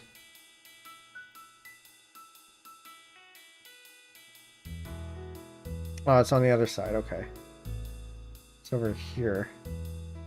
Which means it's over here. I don't know my Chinese geography. Alright, 1300, that's not too, or 13,000, that's not too bad. We'll go on for a little bit longer. My voice is starting to die out. But we haven't hit the 2-hour mark yet. There's about 10 minutes left. Okay. Eggplants, walnuts, garlic, cilantro, pomegranate seeds. The dish is made by slicing and frying eggplants until golden. A mixture of walnuts, garlic, and spices is prepared separately. The fried eggplant slices are topped with the walnut mixture and rolled tightly. The rolls are then garnished with pomegranate seeds or herbs before serving. It's a dish that's spread throughout the former USSR. So USSR is very very big hint there. I'm gonna start with Russia. This doesn't feel Russian, but USSR was Russia and a bunch of states surrounding it, which ended up breaking up into a bunch of countries in Eastern Europe. But we're going to start with Russia, and I'm assuming this is going to tell me that it's the West. And of course it borders. Is this Ukraine? I don't think it is. Doesn't feel like it.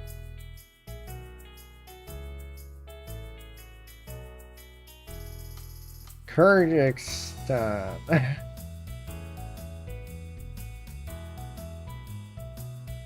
I'm feeling around in the USSR and I don't know where we are.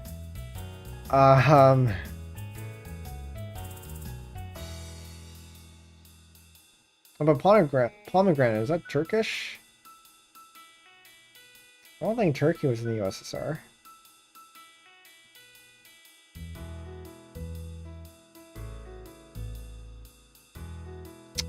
Alright. Georgia.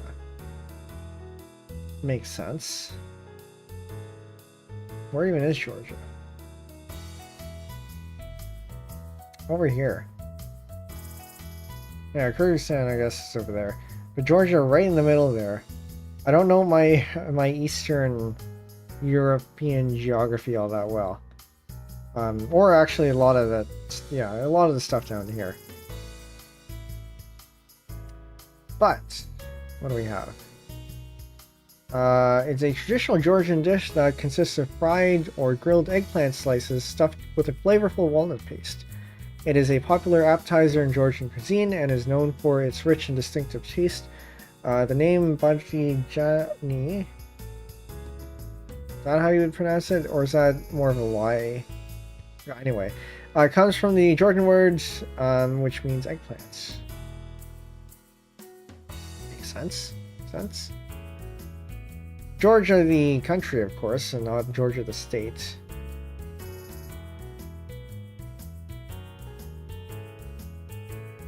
Okay, we have noodles. Wheat starch, water, garlic, soy sauce, vinegar, sesame paste, chili oil, cucumber, mung bean sprouts, cilantro, roasted peanut scallions. Bean curd sheets optional, chicken optional.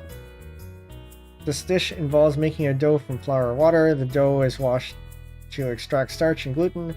The starchy water is left to settle, then the liquid is drained, leaving a batter. Batter is then steamed into sheets, cooled, and cut into noodles. Interesting. These noodles are typically served cold with a tangy and spicy sauce, julienne, vegetables, and sometimes gluten chunks. China, I think, is a good first guess. I don't think it's Chinese. But at the same time, I don't know where this is. Oh, it is Chinese. Okay.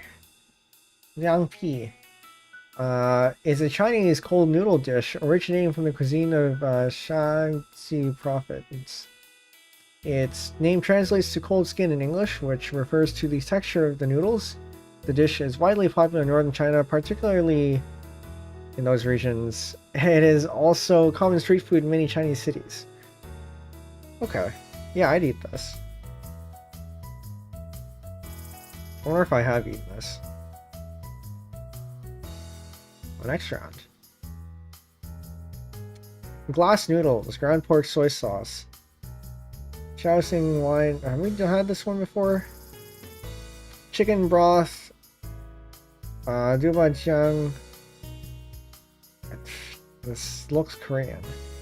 Garlic, ginger, scallions, sesame oil, cornstarch, vegetable oil, Sichuan peppercorn. But then Sichuan peppercorns. Dried chili peppers, sugar. This is definitely somewhere in Asia. This dish involves soaking vermicelli until soft and stir-frying minced pork with garlic, ginger, and chili paste. Add soy sauce and chicken broth, cooking until flavors meld. Toss in the softened noodles, stirring until the liquid is absorbed. Finish with chopped green onions for garnish. The minced pork clings to the noodles, resembling the look of ants climbing a tree. I was with you there until ants climbing a tree. But yeah, I think this is probably Korean. This is a good start at least. Warm. Maybe this is just China. Literally, ants climbing a tree. It's a Chinese dish known in Mandarin as... I do not know how to read my pinyin. It originates from the Sichuan province, which I guess makes sense, because it's going to be that. It is renowned for its spicy and flavorful cuisine. The dish typically features cellophane noodles made from mung beans, also referred to as glass noodles or bean thread noodles, combined with minced pork. Yeah, I guess, I don't know what this, this is what tipped me off as possibly Korean, but the rest of it I guess makes sense that it's Chinese.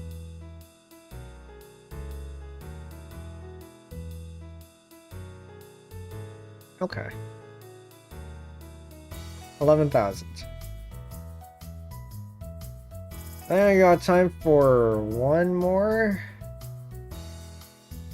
We'll keep going. Okra, dashin leaves, taro leaves, coconut milk, onions, garlic, thyme, scotch, bonnet pepper. There that ingredient is again. I don't remember where the last one was. Was that in Africa? Salt, black pepper. This dish is often served as a side dish along rice, bread, or other staple foods. It's commonly enjoyed on its own as a main course. The dish is known for its rich, savory flavor and its nutritional benefits, as it is high in vitamins, minerals, and fiber. I think the last one is Madagascar, so we'll try that first. Ice cold. Nowhere close. Is this maybe in South America? That doesn't make sense. South America doesn't have coconut milk.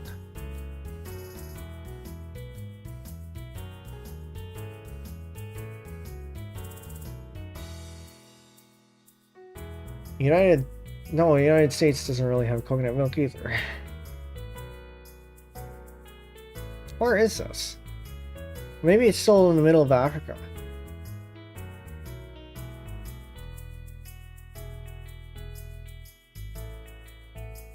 Okay. Kalalu, which doesn't really tell me much. I think we are in Africa somewhere. But just to double check that we aren't. No. I don't think this doesn't look South American. We have taro leaves. Actually, taro leaves would tell me Southeast Asia. Probably, but okra.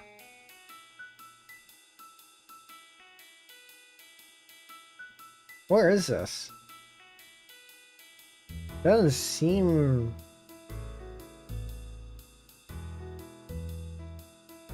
It doesn't seem... Like, it seems like a mix of places, but... Okra tells me that it's probably African. It also looks kind of African. But also the ingredients also don't really seem like it.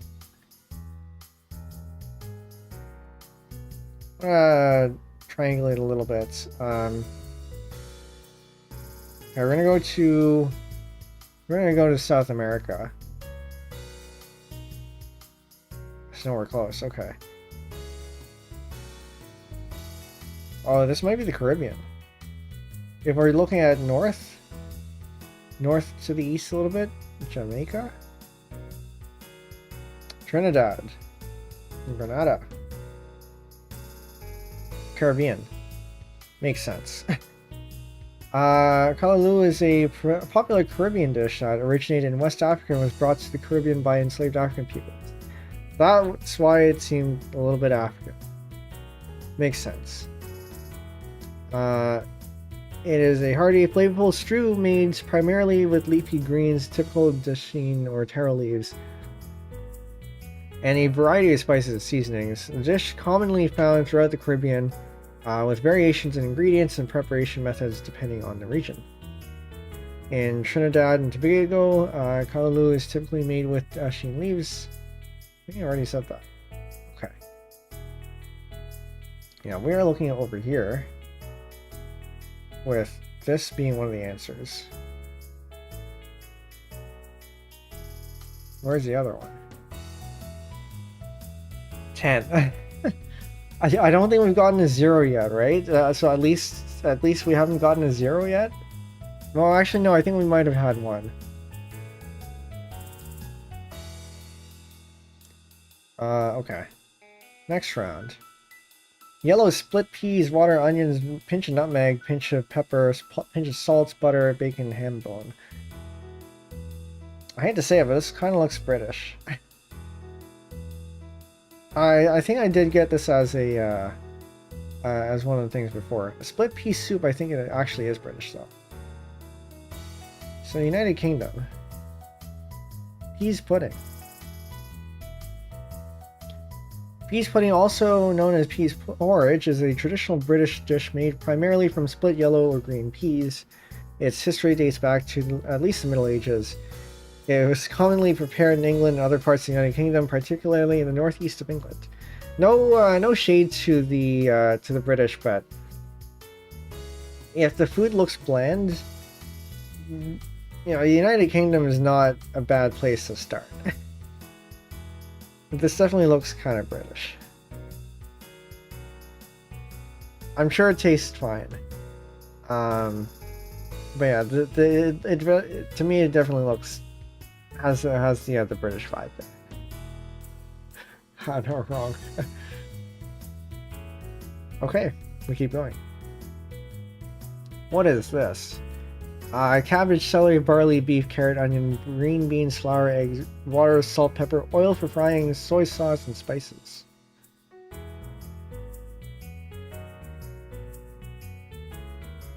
Grab a chico. This seems South American to me, maybe? Doesn't, I mean, only because of this. So I'm gonna start with Argentina. I guess. I'll start by making a filling with diced lamb. Oh, but lamb. But lamb. Cabbage, celery, barley, onions, green beans, and spices mix well. Next, prepare a dough by combining flour, egg, and water. Roll out the dough and wrap portions of the filling in it, sealing the edges. Deep fry the rolls until golden and crispy. Serve hot as a delicious snack. I don't know where this is, but we're gonna start with South America. I always start with Argentina, so let's go with that. Ice cold. To the south. Are we still looking at South America? Argentina is in the northern portion of South America. What's in the southern portion of South America?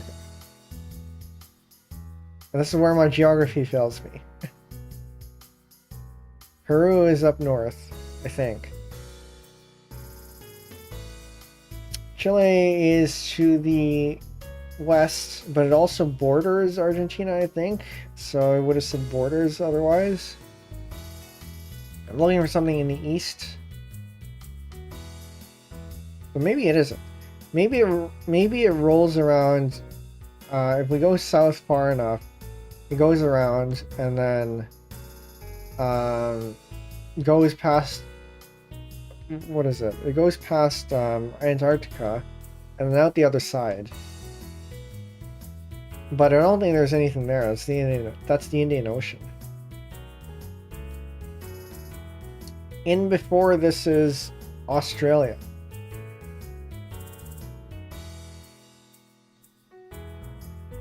You know what? This is English. It might be Australia. Chico roll. Is an Australian fast food item that was first created in 1951 by Frank McEnroe. A Boilermaker from Bendigo, Victoria. Inspired by the Chinese spring roll, the Chico roll was designed to be a convenient snack that could be eaten with one hand at sporting events. The initial prototype was made using a sausage filling machine. It seems kind of a smart idea. I have not heard of this. But yeah, would eat. It's an interesting form factor.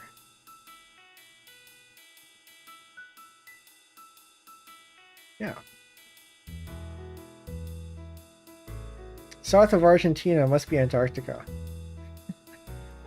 But yeah, I mean the help part here does a. We're gonna go again for maybe one last round. B, whereas we measure countries center origins, large adjacent countries may not show. No, that's not what we want. Directions. Directions are shown with a broken compass. They point vaguely in the direction of the closest correct country. They move back and forth because only a general direction is given.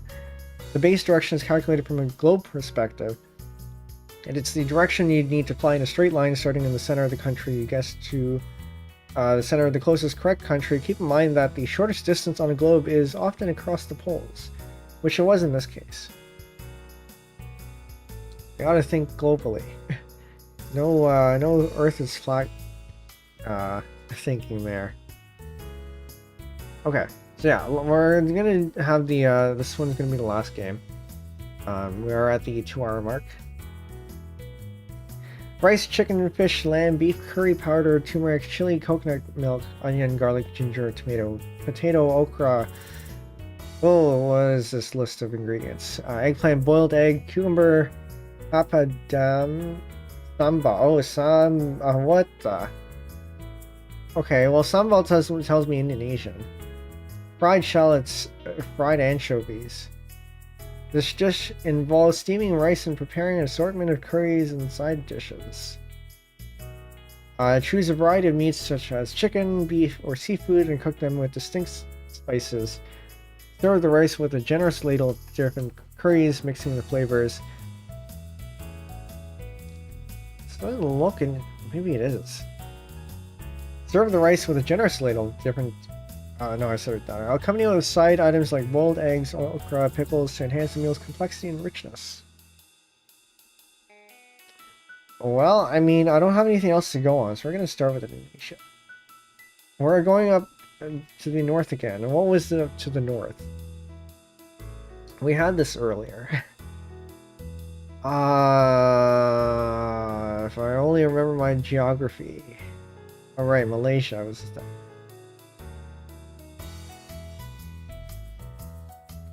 Nasi Kandar is a dish originating from Penang, Malaysia. It is traditionally sold by Tamil Muslim vendors and features steamed rice accompanied by a variety of curries and side dishes.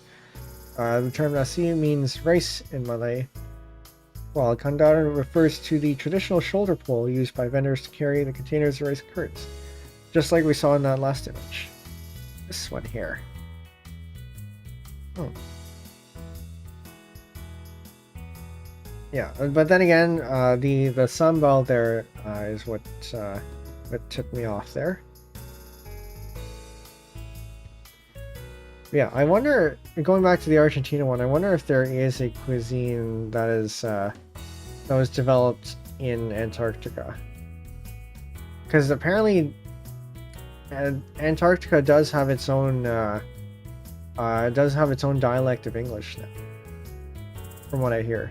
So I wouldn't be surprised if there were foods that were developed in Antarctica. We just had this one. This was Australia.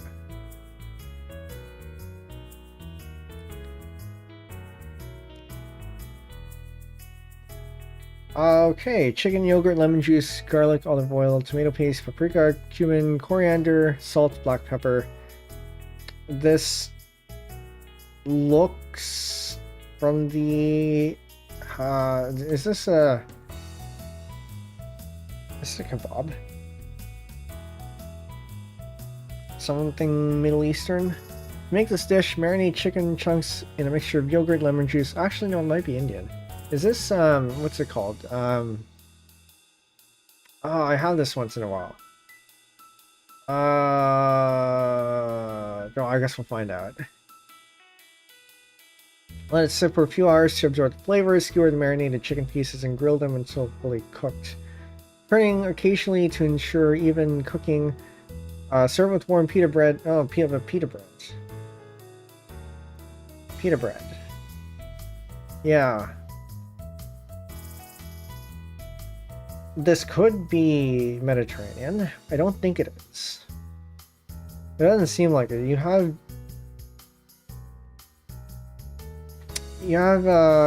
human and what is sumac?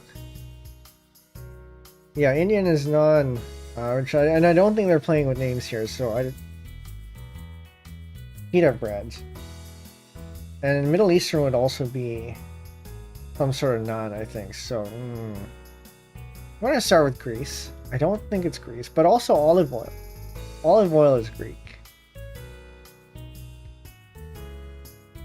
Borders.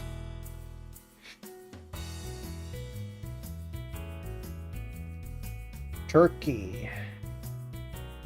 Does oh, it is shish tawok. Yeah. Okay. No, I have had this before. It is Middle Eastern then.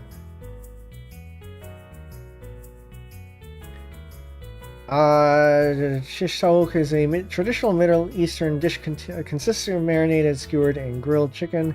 The name shish tawok derives from the Turkish shish, which means skewer, and tawok, which means chicken.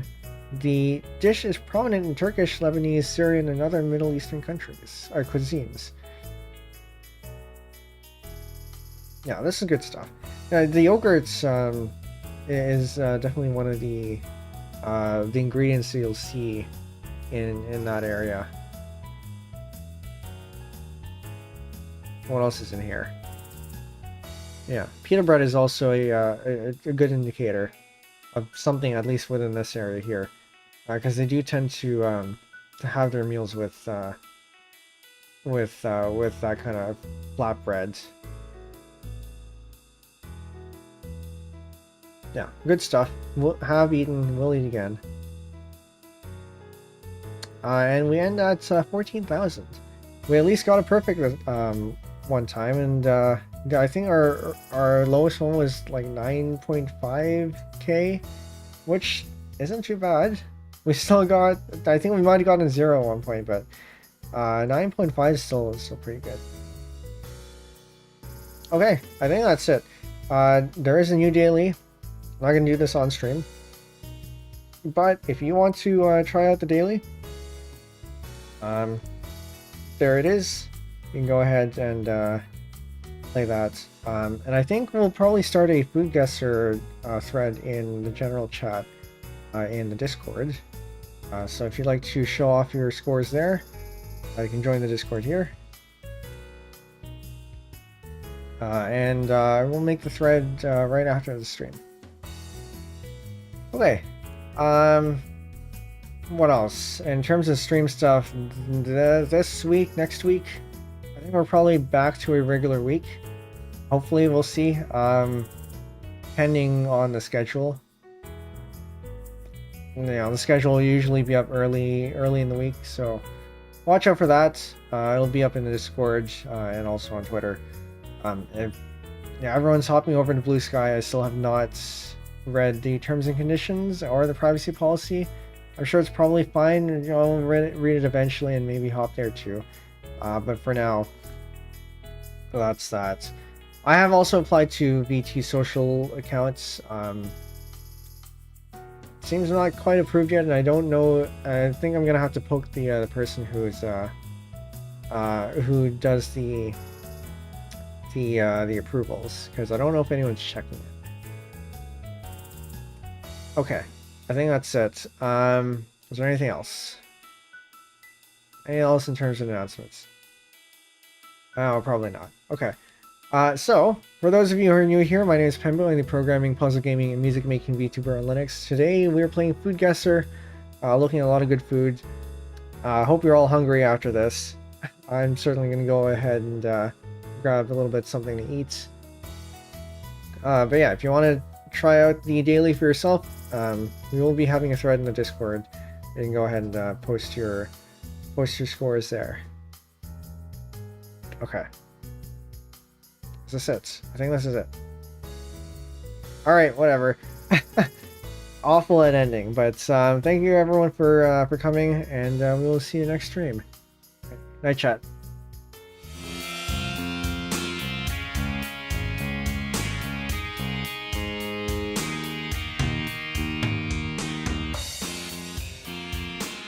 Oh, there is something actually. For those of you on Twitch, stick around. We're gonna find something to raid. For those of you on YouTube, we're just gonna end. But yeah, we'll find something. I'll be back in a bit.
Okay, we're going to go say hello to Blair. She is a fellow Touch streamer, but today she is playing Mario Kart 8 Deluxe with viewers. So if you have the game, you can definitely go ahead and check that out. She's currently doing a 24-hour charity donathon to help the kids over at Extra Life. So if that sounds like a cause that you want to put stuff towards, you can do that too. Okay, so we'll have fun with the Mario Kart, and we'll see you next time. Bye, chat. Bye.